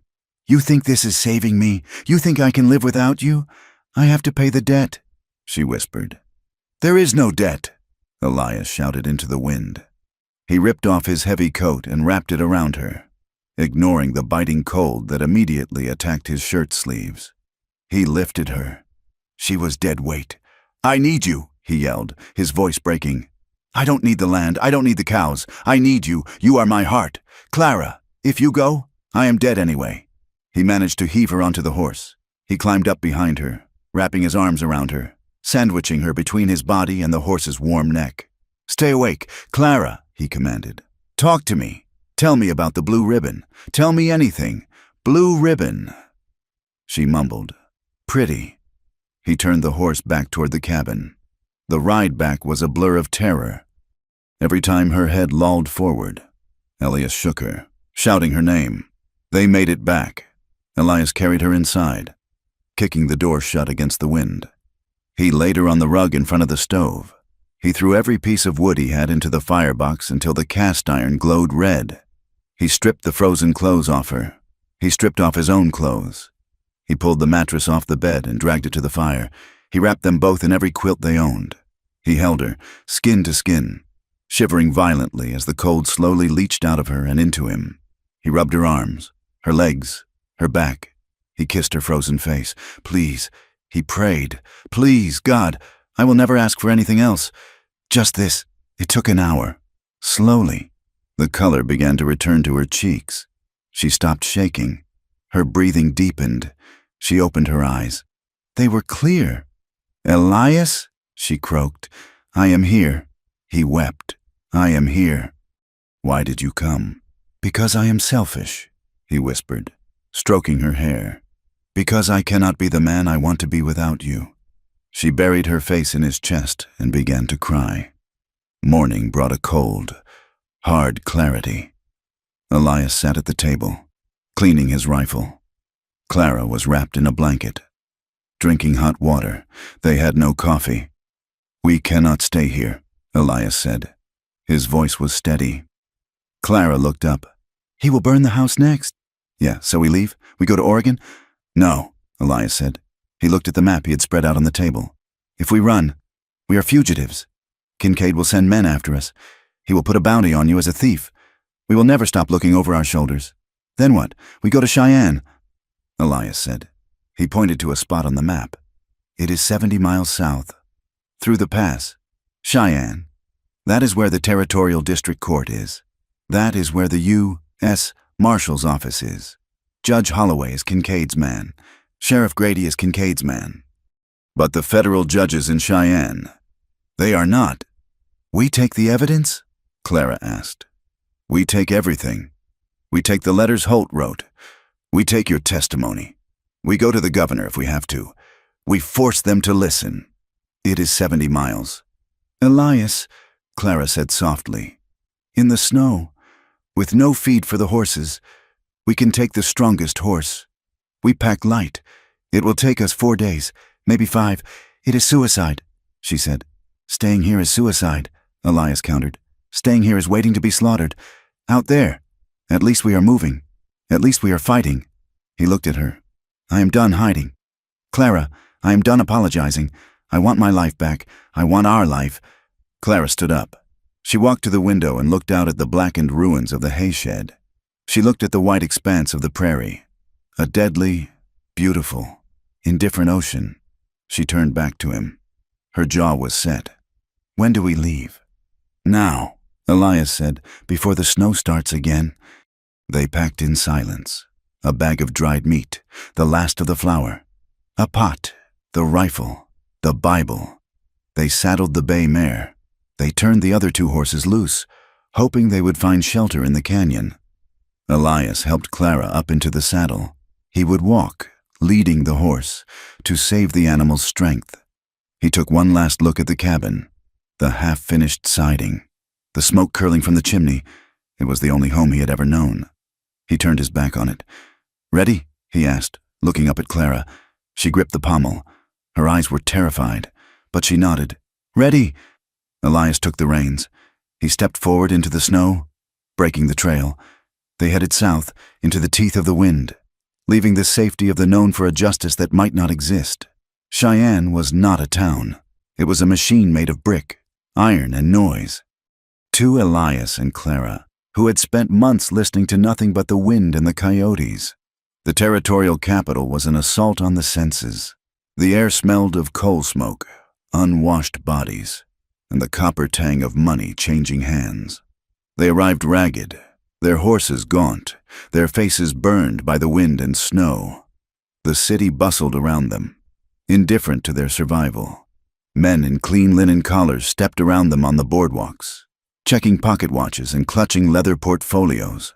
Locomotives screamed in the rail yard, a constant mechanical shriek that made Clara flinch with every blast. This was the seat of power in the Wyoming Territory. It was here that the future was being written in ledgers and land deeds, far from the blood and mud of the actual claims. Elias led their exhausted horse to a livery stable on the edge of town. He counted out his remaining coins with shaking fingers. He had $12 left. "We need a room," Elias said quietly, "and a bath. We cannot walk into a federal court looking like beggars." They found a boarding house near the rail yard that charged 50 cents a night. The room was small and smelled of cabbage, but the water in the basin was warm. Clara scrubbed the trail dust from her skin until she was raw. She put on her gray dress, which she had carried carefully wrapped in oilcloth. It was wrinkled, but it was clean. Elias shaved the stubble from his jaw. He brushed his coat. He looked at himself in the cracked mirror. He looked older. The softness around his mouth was gone, replaced by a thin, hard line. "Are you ready?" he asked. Clara stood by the window, watching the street below. A carriage rolled by, carrying a woman in a silk dress who laughed at something a man in a top hat said. "I am afraid," Clara admitted. "Good," Elias said.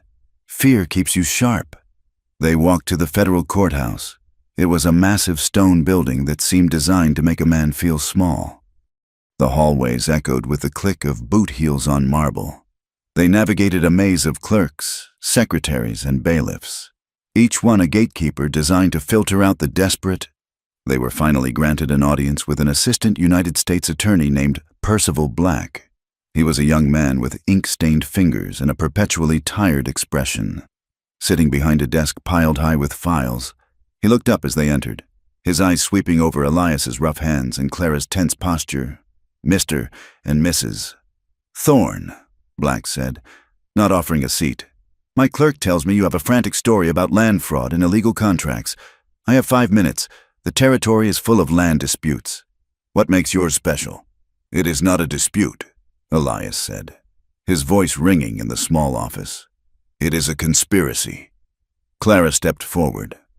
She placed the documents they had salvaged, the threatening note, the affidavit Thaddeus Holt had hastily written, and her own marriage certificate, on the desk. "It is about slavery." "Mr. Black," she said. Black paused. He looked at her. "Slavery is illegal." "Madam, that is why I'm here," Clara said. She began to speak. It was the first time she had told the story from beginning to end to someone who held the power of the state. She told him about her father's debt. She told him about the man in St. Louis, a Mr. Dalton, who had forced a 16-year-old girl to sign a contract she was not allowed to read. She told him about the house with the velvet curtains, and the men who paid for time, and how the money never reduced the debt, only the interest. She spoke of her escape. She spoke of Cyrus Kincaid, and how he had recognized her, and how he was using that illegal contract to blackmail her husband for water rights. As she spoke, the room went quiet. The scratching of the clerk's pen in the corner stopped. Percival Black stopped looking at his watch. He looked at Clara. She was shaking. Her hands were gripping the edge of the desk so hard her knuckles were white. But her voice did not break. She stripped herself of every secret, refusing to use euphemisms. She forced this man in his clean collar to see the brutality that underpinned the polite commerce of the West. "I am not a rumor," Clara finished, her voice dropping to a whisper. "I am a citizen, and I'm asking if the law protects me, or if it only protects men like Kincaid." Black stared at her for a long moment. He picked up the affidavit Holt had written. "Cyrus Kincaid," Black muttered. He has many friends in this town. Does he have friends in Washington? Elias asked sharply. Because that is where we will go next. Black looked at Elias. He saw the Winchester leaning against the wall by the door. He saw the look in the cowboy's eyes, a look that said he had already decided to die for this. Black sighed. He opened a drawer and pulled out a fresh sheet of paper. This office takes a dim view of peonage, Mr. Thorne, and an even dimmer view of coercion, if what you say is true. And if Kincaid is enforcing a contract for prostitution to seize federal land claims, that is a felony under the Anti-Peonage Act of 1867. He dipped his pen in the inkwell. We will schedule a preliminary hearing for tomorrow morning, Black said. Judge Abernathy is presiding. He is a hard man, but he hates traffickers. Do not be late. They left the courthouse feeling lightheaded, as if the gravity had shifted. They had done it. They had started the machine, but the machine had gears that turned in both directions. Elias sent Clara back to the boarding house to rest. He needed to find a smith to look at the mare's shoe, which had come loose on the ride. He was walking past a saloon on 17th Street when a hand grasped his arm. Mr. Thorne. A word. Elias turned. It was the stranger with the waxed mustache, the man from the train station, the man from the general store. Kincaid's man. Elias tensed, his hand dropping to the knife at his belt. He had left the rifle with Clara.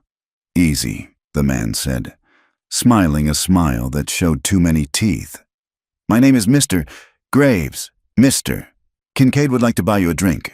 I'm not thirsty, Elias said. Mr. Kincaid insists. He is just inside.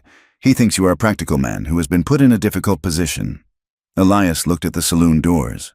He could run, but running would show fear, and he needed to know what Kincaid was planning. Lead the way, Elias said. The saloon was dark and smelled of stale beer and expensive tobacco. Cyrus Kincaid sat at a table in the back, surrounded by red velvet chairs. He was drinking whiskey from a crystal glass. He did not stand up. Sit down, son, Kincaid said. Elias remained standing. I will stand. Suit yourself, Kincaid said. He gestured to the empty chair. You have made quite a stir. Mr. Thorne, marching into the federal attorney's office, dragging your poor wife through the mud. Do you have any idea what you are doing? I'm getting justice, Elias said. Justice. Kincaid laughed. It was a dry, rattling sound. Justice is a commodity. Elias, it is like wheat. You buy it, you sell it. You are trying to pay with pebbles. Kincaid leaned forward. The jovial mask slipped, revealing the shark beneath. Look, I like you. You have grit. Most men would have folded when the cow died. I am willing to be generous. I will give you $1,000 for your claim. Cash. Today. $1,000 was more money than Elias had ever seen. It was enough to move to Oregon. It was enough to build a new life. And Clara? Elias asked. Kincaid waved a hand dismissively. She goes back to St. Louis. Mr. Dalton has a legal claim, but with $1,000, you can buy yourself a new wife, a clean one without so much baggage. Elias looked at the man. He looked at the clean suit, the manicured fingernails, the crystal glass. He thought of Clara crawling through the snow, begging him to save himself. He thought of the way she had looked in the tub, the scars on her soul that were just beginning to heal. You think you can buy her, Elias said softly. You think she is a thing. She is a thing. Kincaid said cold. She is an asset, and she is a depreciating one. Be smart. Boy, take the money. Walk away. Elias placed his hands on the table. He leaned down until his face was inches from Kincaid's. If you ever come near her again, Elias whispered, I will not sue you. I will not report you. I will open you up from your throat to your belly, and I will leave you for the crows. The silence in the back of the saloon was absolute. Mr. Graves stepped forward, his hand inside his coat. Kincaid held up a hand to stop him. He stared at Elias, his eyes narrowing. You are making a mistake, Kincaid said. A fatal one. The road home is long. Mr. Thorne. Accidents happen. I reckon they do, Elias said. He turned and walked out. He felt the eyes of the men boring into his back. He expected a bullet, but none came. Kincaid was too smart to shoot a man in a crowded city the day before a hearing. He preferred the dark. The hearing the next morning was a spectacle. The courtroom was packed. Word had spread. The case of the virgin cowboy and the runaway bride had caught the imagination of the bored populace. Reporters from the Cheyenne leader sat in the front row, pencils poised. Judge Abernathy sat on the bench like a gargoyle carved from granite. He was an old man with a beard that reached his chest and eyes that had seen every form of human depravity. Mr. Black presented the case. He was dry, factual. He laid out the timeline. The debt, the contract, the coercion. Then it was Kincaid's turn. Kincaid did not speak. He had hired a lawyer from Chicago, a man named Sterling, who wore a suit that cost more than Elias's farm. Sterling did not attack the facts of the land dispute. He attacked Clara. He called her to the stand. Clara walked to the chair. She kept her head high, but Elias could see the tremor in her hands. Mrs. Thorne, Sterling began, his voice dripping with false sympathy. Is it true that you worked at the Gilded Lily in St. Louis for 3 years? Yes, Clara said. And what was the nature of your employment? I was held against my will. Clara said, Come now. Sterling smiled. Did you not receive room and board? Did you not receive gifts from gentlemen? I received abuse. Clara said. Sterling turned to the gallery. This woman is a known prostitute. She fled St. Louis to avoid arrest for theft. She entrapped this naive rancher into a marriage to hide from her crimes. She is immoral. She is a liar. And now she wants the federal government to break a valid contract because she is tired of her bargain. He turned back to Clara. You are a woman of loose morals, are you not? You used your body to secure this man, just as you used it to secure money in St. Louis. Objection, Black shouted. But the damage was done. The gallery buzzed. Women whispered behind their fans. Men smirked. Clara sat in the chair, her face burning, stripped naked by their judgment. The judge looked at Elias. Mr. Thorne, the judge rumbled. Do you have anything to say? Elias stood up. His legs felt heavy. He looked at Clara. She was looking at her lap, defeated. She believed the lie because she had heard it so many times. Elias walked to the front of the room. He did not go to the witness stand. He stood in the well of the court, facing the judge. Your Honor, Elias said. His voice was not loud, but it carried to the back of the room. This lawyer says my wife trapped me. He says she used her body to buy me. Elias took a deep breath. He looked at the reporters. He looked at Kincaid, who was smirking in the back row. I want the court to know the truth, Elias said. When my wife arrived in October, she asked me if I wanted to sleep with her. She thought it was her duty. She thought it was the price of the ticket. He paused. I told her no. I told her I did not know how. A titter of laughter ran through the room. Elias did not flinch. I am 26 years old, Elias continued, his voice rising. And I am a virgin? The laughter died instantly. Shock replaced it. In the West, a man admitting such a thing was unheard of. It was social suicide. I have never touched a woman until I met Clara. Elias said, I did not marry her for her body. I married her because I was lonely and I wanted a partner. And she did not trap me. She saved me. He turned to look at Clara. She was looking at him, tears streaming down her face. She had never looked so beautiful. She told me her story the first week, Elias said. She hid nothing. She is the bravest person I know. And if decency is a crime in this court, then lock me up. But do not call her immoral. She has more honor in her little finger than that man has in his whole body. He pointed a shaking finger at Kincaid. The room was silent. Even the judge looked stunned. Elias Thorne had stripped away his own masculine pride to shield his wife. It was an act of sacrificial love that no one in that room could misunderstand. Judge Abernathy cleared his throat. He looked at Sterling. He looked at Kincaid. The court finds, the judge said gruffly, that the contract held by Mr. Dalton violates the 13th Amendment of the Constitution. It is void. Furthermore, this court issues a temporary injunction against the Kincaid Cattle Company. You are to stay off the Thorn claim, and you are to cease all harassment, or I will send the marshals to burn your operation to the ground." He slammed his gavel. Case closed. The victory was sweet, but it was brief.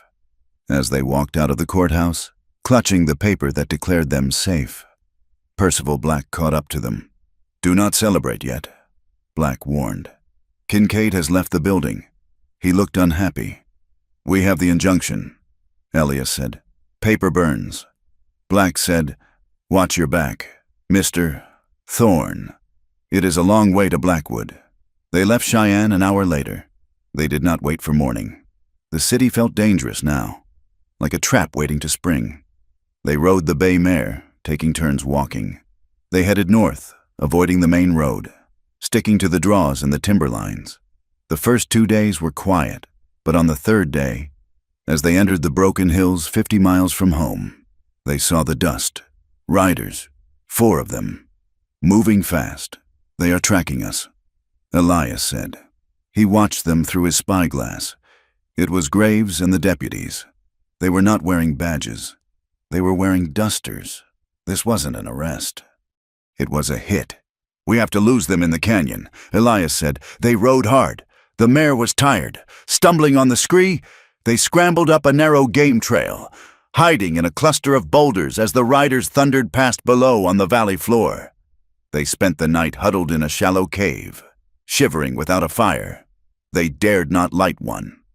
"They have to stop for water," Clara whispered. She was cleaning the rifle. "We are almost there," Elias said. "One more day." That night, lying in the dirt, Elias held her. "You were wonderful today," Clara whispered. "What you said about being a virgin, they will laugh at you. Let them laugh." Elias said, "I don't care what they think. I only care what you think.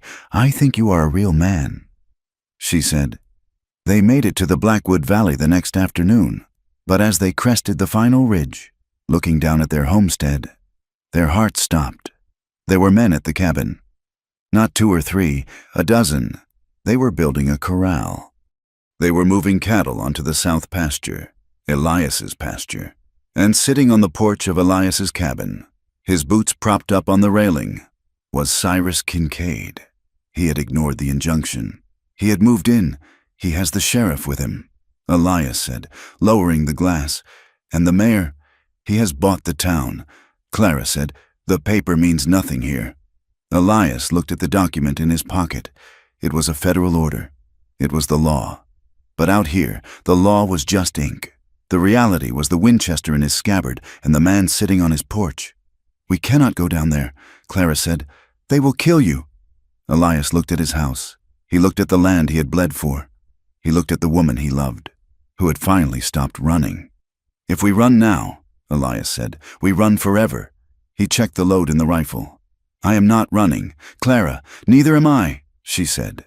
She pulled a knife from her boot, a skinning knife she had bought in Cheyenne. "Then we go down," Elias said. But before they could move, a sound came from the road behind them. A wagon. Elias spun around, raising the rifle.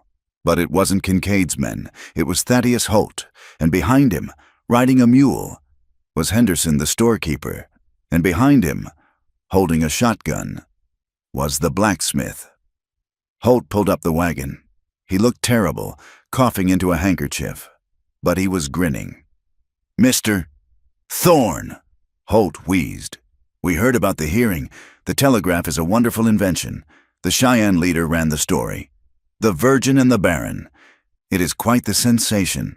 He pointed a shaking finger at the homestead below. "Kincaid thinks he can ignore a federal judge because he owns the sheriff, but he forgot that he doesn't own the news." Henderson nodded. He looked scared, but he was there. "My wife read the article." "Elias," she cried. "She said we treated you folks wrong. She made me bring the shotgun." Elias looked at this motley crew. A drunk lawyer, a terrified storekeeper, and a blacksmith. It wasn't an army, but it was a start. "Kincaid has 12 men down there," Elias said. Holt shrugged. "And I have a bottle of whiskey and a very loud voice.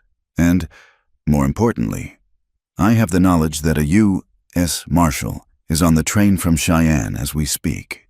He will be here in 2 days. We just have to hold the fort until then." 2 days, Elias said. He looked at Clara. "Can we do it?" Clara looked at the townspeople. She saw the blacksmith nod at her with respect. She saw Henderson tip his hat. "We can do it," she said. Elias turned his horse toward the valley. "Let's go home." The dawn did not break.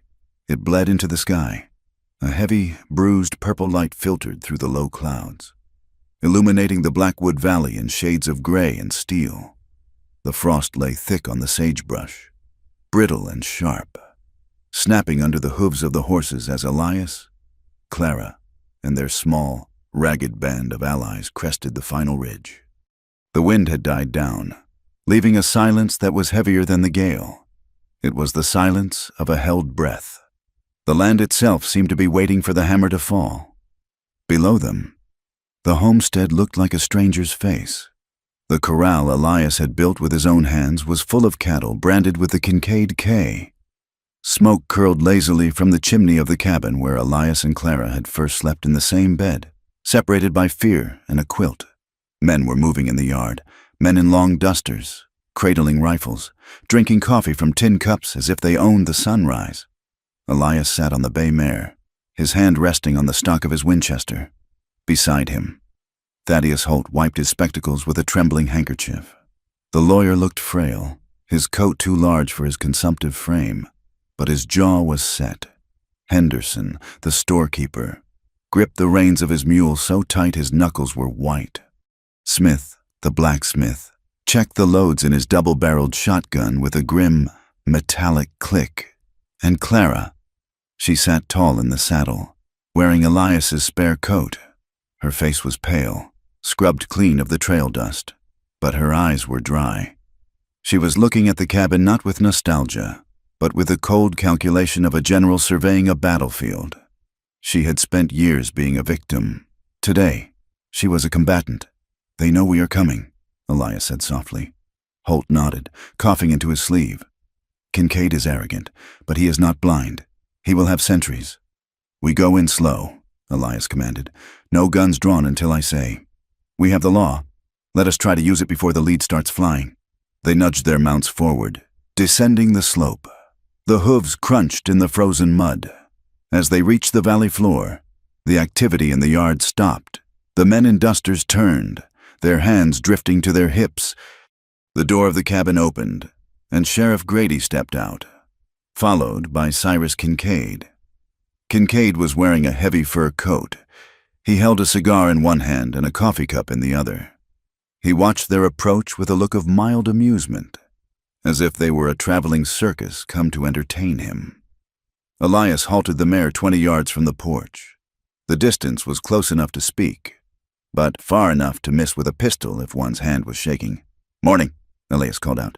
His voice was steady, carried by the cold air. "Morning," Kincaid replied. "You are trespassing, Mr. Thorne. This land is under management pending a legal review. This land is mine," Elias said, "and I have a federal injunction signed by Judge Abernethy in Cheyenne ordering you to vacate immediately." He pulled the paper from his pocket. It fluttered in the breeze, a fragile white flag of order in a world ruled by force. Kincaid laughed. He took a sip of coffee. "I don't see a judge. I don't see a marshal. I just see a boy who doesn't know when to quit, a whore who doesn't know her place, and 3 town fools who are about to lose their livelihoods." "Sheriff," Kincaid nodded to Grady, "arrest these people for trespassing and disturbing the peace." Grady stepped forward, his hand on his revolver. His face was red, sweating despite the chill. "Elias, go home. Don't make me do this. You are the one making choices." "Grady," Elias said, "you are swearing an oath to a checkbook, not the law. Mr. Graves," the man with the waxed mustache, stepped out from the side of the barn. He held a repeating rifle. He racked the slide.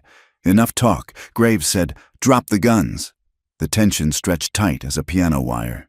Kincaid stepped to the railing. He looked at Elias, a sneer curling his lip. "You know, the boys had a good laugh reading the paper. Elias, the virgin cowboy, is that right? 26 years old and you have never bedded a woman?" The men in the yard snickered. It was a low, ugly sound. Kincaid continued, his voice dripping with mock pity. It makes sense, I suppose.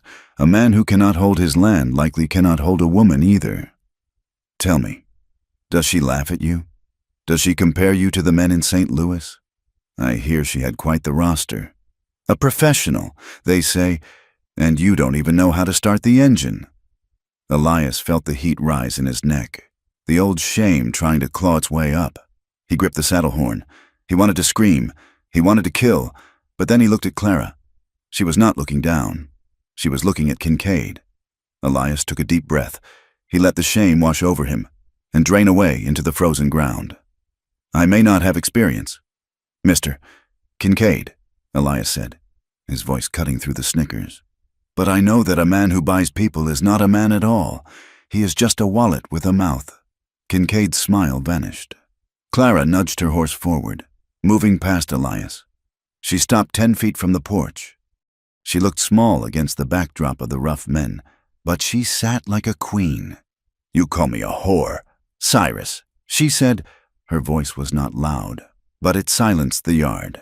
You call me a whore because it makes it easy for you to steal from us. If I am dirt, then you can walk on me. She pointed a gloved finger at him. But I am not dirt, and I was not a whore. I was a slave, and you were a partner. I saw the ledgers in St. Louis. I saw your name, Kincaid. You didn't just know Dalton. You financed him. You paid for the trains that carried girls like cattle. The revelation hit the yard like a physical blow. The hired guns shifted their feet. Being a hired gun was one thing. Being a part of a slaving ring was something that even hard men in the West found distasteful. Shut up, Kincaid snarled. Graves, shut her up.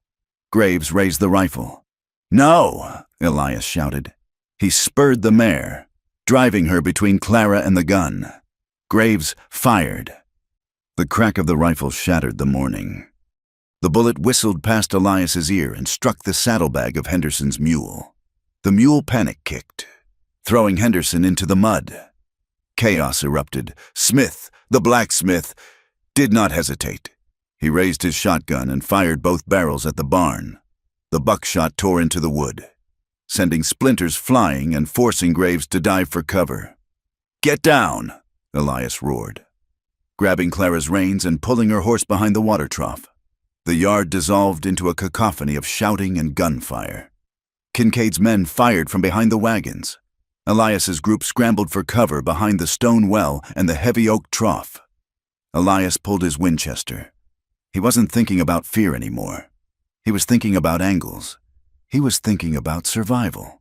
He popped up, fired a shot at a man trying to flank them near the coop, and ducked back down as wood chips exploded near his face. We are pinned, Holt shouted.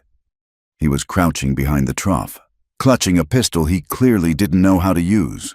We just need to hold them off, Elias yelled. The marshal is coming. If we live that long, Smith yelled back, reloading his shotgun with shaking hands. The firefight was ugly and desperate. It wasn't a heroic duel.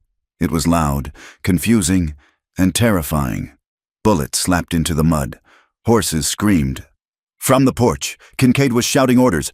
Burn them out! Throw a torch! Graves emerged from the barn, a lit torch in his hand. He wound up to throw it at the dry winter grass near the trough where Elias and Clara were huddled. Elias leveled his rifle.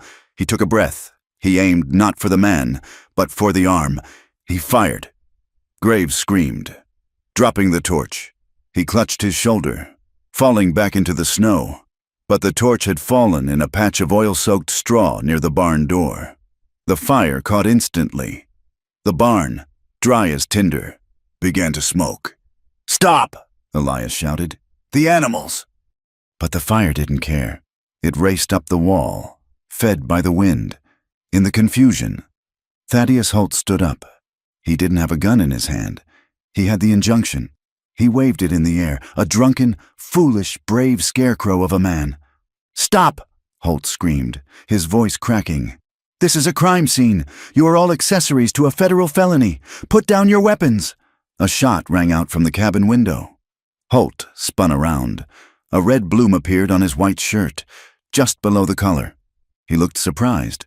He looked at Elias, his mouth opening to form a legal objection that never came. He crumpled into the snow, the paper still clutched in his hand. "No!" Clara screamed. The sight of the lawyer falling stopped the shooting for a heartbeat. It was one thing to shoot at armed men. It was another to shoot an unarmed man in a suit. Elias felt a cold rage settle in his gut. It was a terrifying clarity. He looked at Kincaid on the porch. Kincaid was smiling. Elias stood up. "Elias, get down!" Clara cried, reaching for his leg. Elias stepped over the trough. He walked into the open. Bullets kicked up snow around him. But he didn't run. He walked with a steady, relentless stride. He pumped the lever of the Winchester. He fired at the window where the shot had come from, shattering the glass. He fired at the porch railing, sending splinters into Kincaid's face. Kincaid scrambled back, tripping over a chair. Elias reached the steps.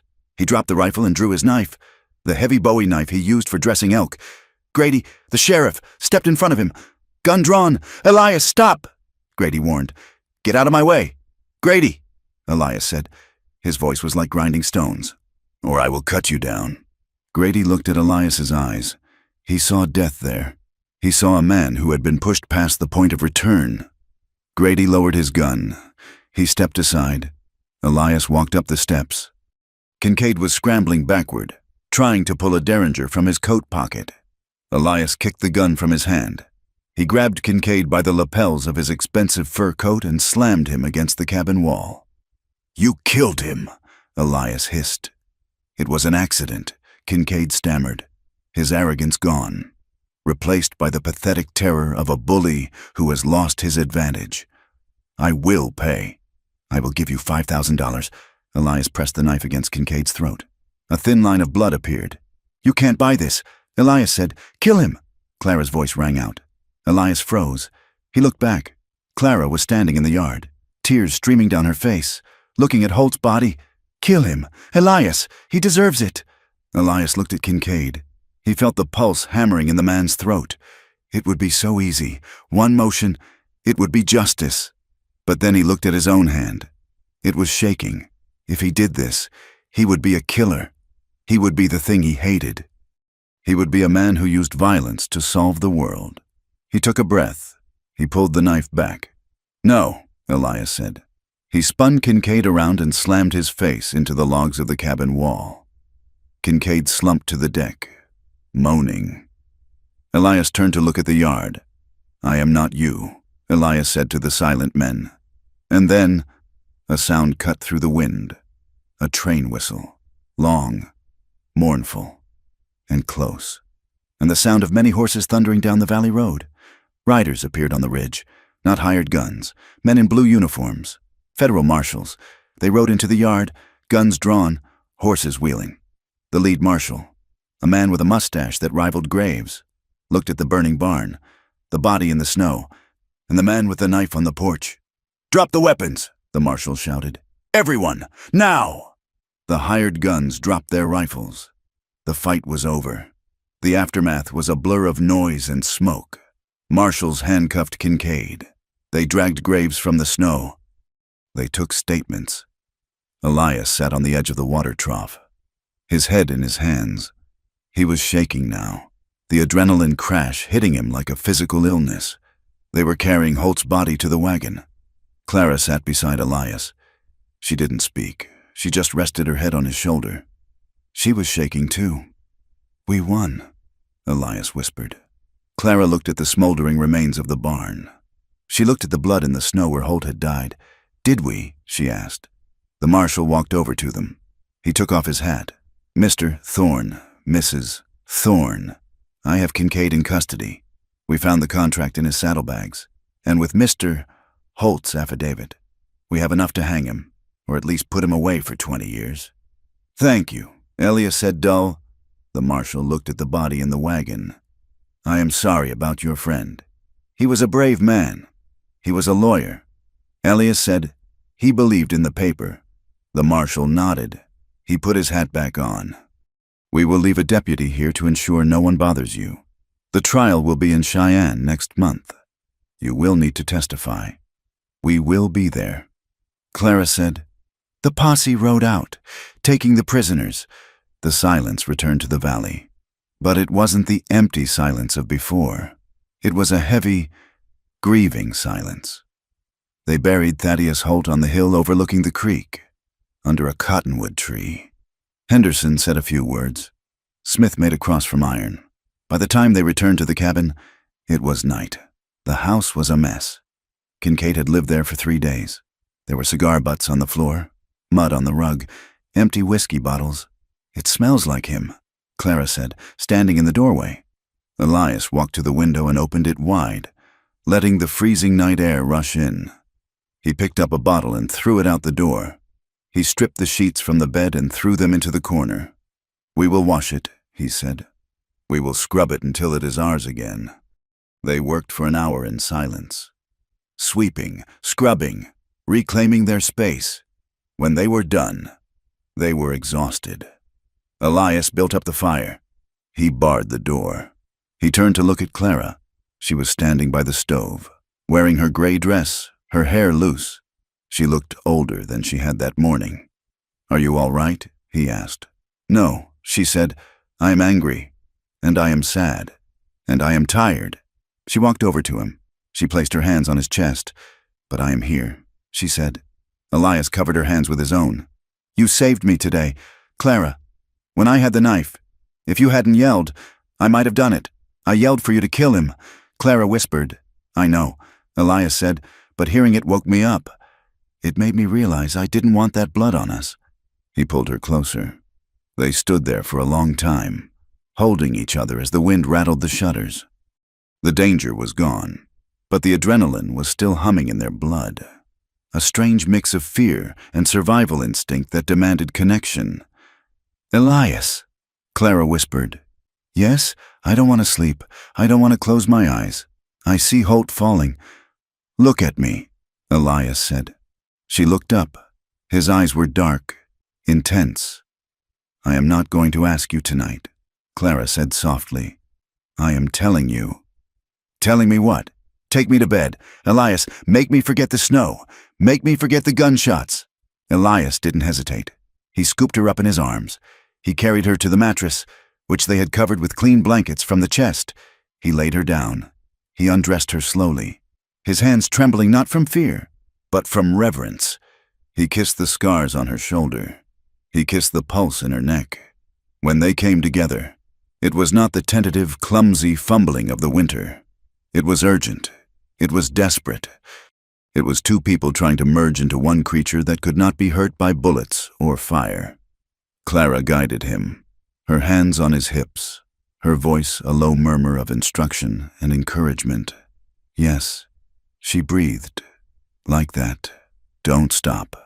And Elias learned. He learned the rhythm of her breath. He learned that she liked the weight of him, the solidity of his presence. He learned that he could be strong without being cruel. When the end came, it was a release that shook them both. Clara cried out, her back arching, clutching him as if he were the only solid thing in the universe. Elias buried his face in her neck, shuddering, letting go of the rage and the terror of the day. Afterward, they lay in the tangle of blankets, sweating despite the cold air coming from the window. Clara traced the line of his jaw with her finger. "You know," she whispered, a ghost of a smile touching her lips. "For a man who doesn't know how, you learn very fast." Elias laughed. It was a rusty, tired sound, but it was real. "I had a good teacher."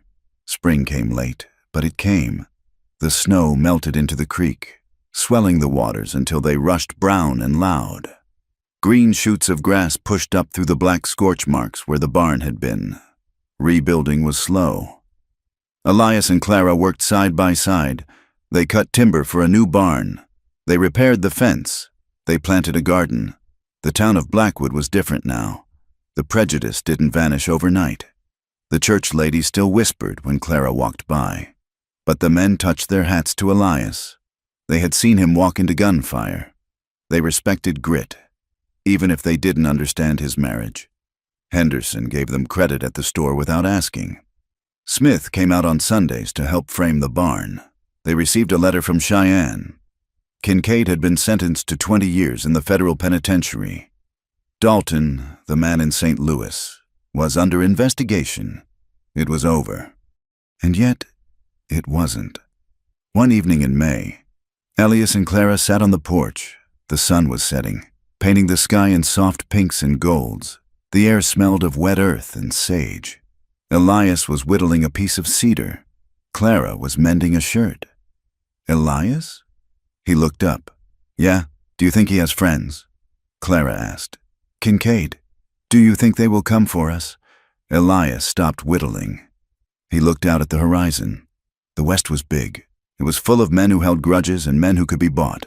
Maybe, he said honestly. He is a rich man. Rich men have long reaches. Clara put down her sewing. She looked at the Winchester leaning against the doorframe. Are you afraid? She asked. Elias looked at her. He thought about the boy he had been, the one who hid in his house, terrified of the world. Then he thought about the man who had walked up the steps to face a killer. Yes, he said, I am afraid. He reached out and took her hand. His palm was rough, warm, and steady. But I would rather be afraid with you than safe without you.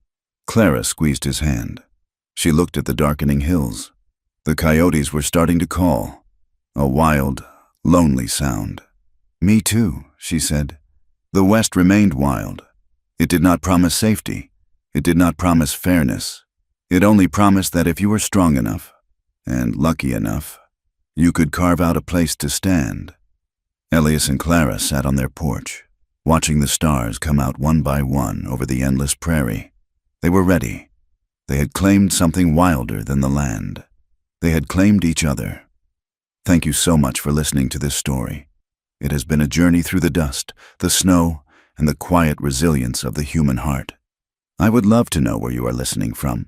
Please leave a comment below and share your location. It is always fascinating to see how far these stories travel. If you enjoyed the tale of Elias and Clara, please consider subscribing to From Wild West for more stories of survival, romance, and the grit of the American frontier. And finally, I invite you to share your thoughts in English. Did the ending satisfy you? What do you think lies ahead for the couple? Your comments make this storytelling community come alive. Until next time, keep your powder dry and your heart open.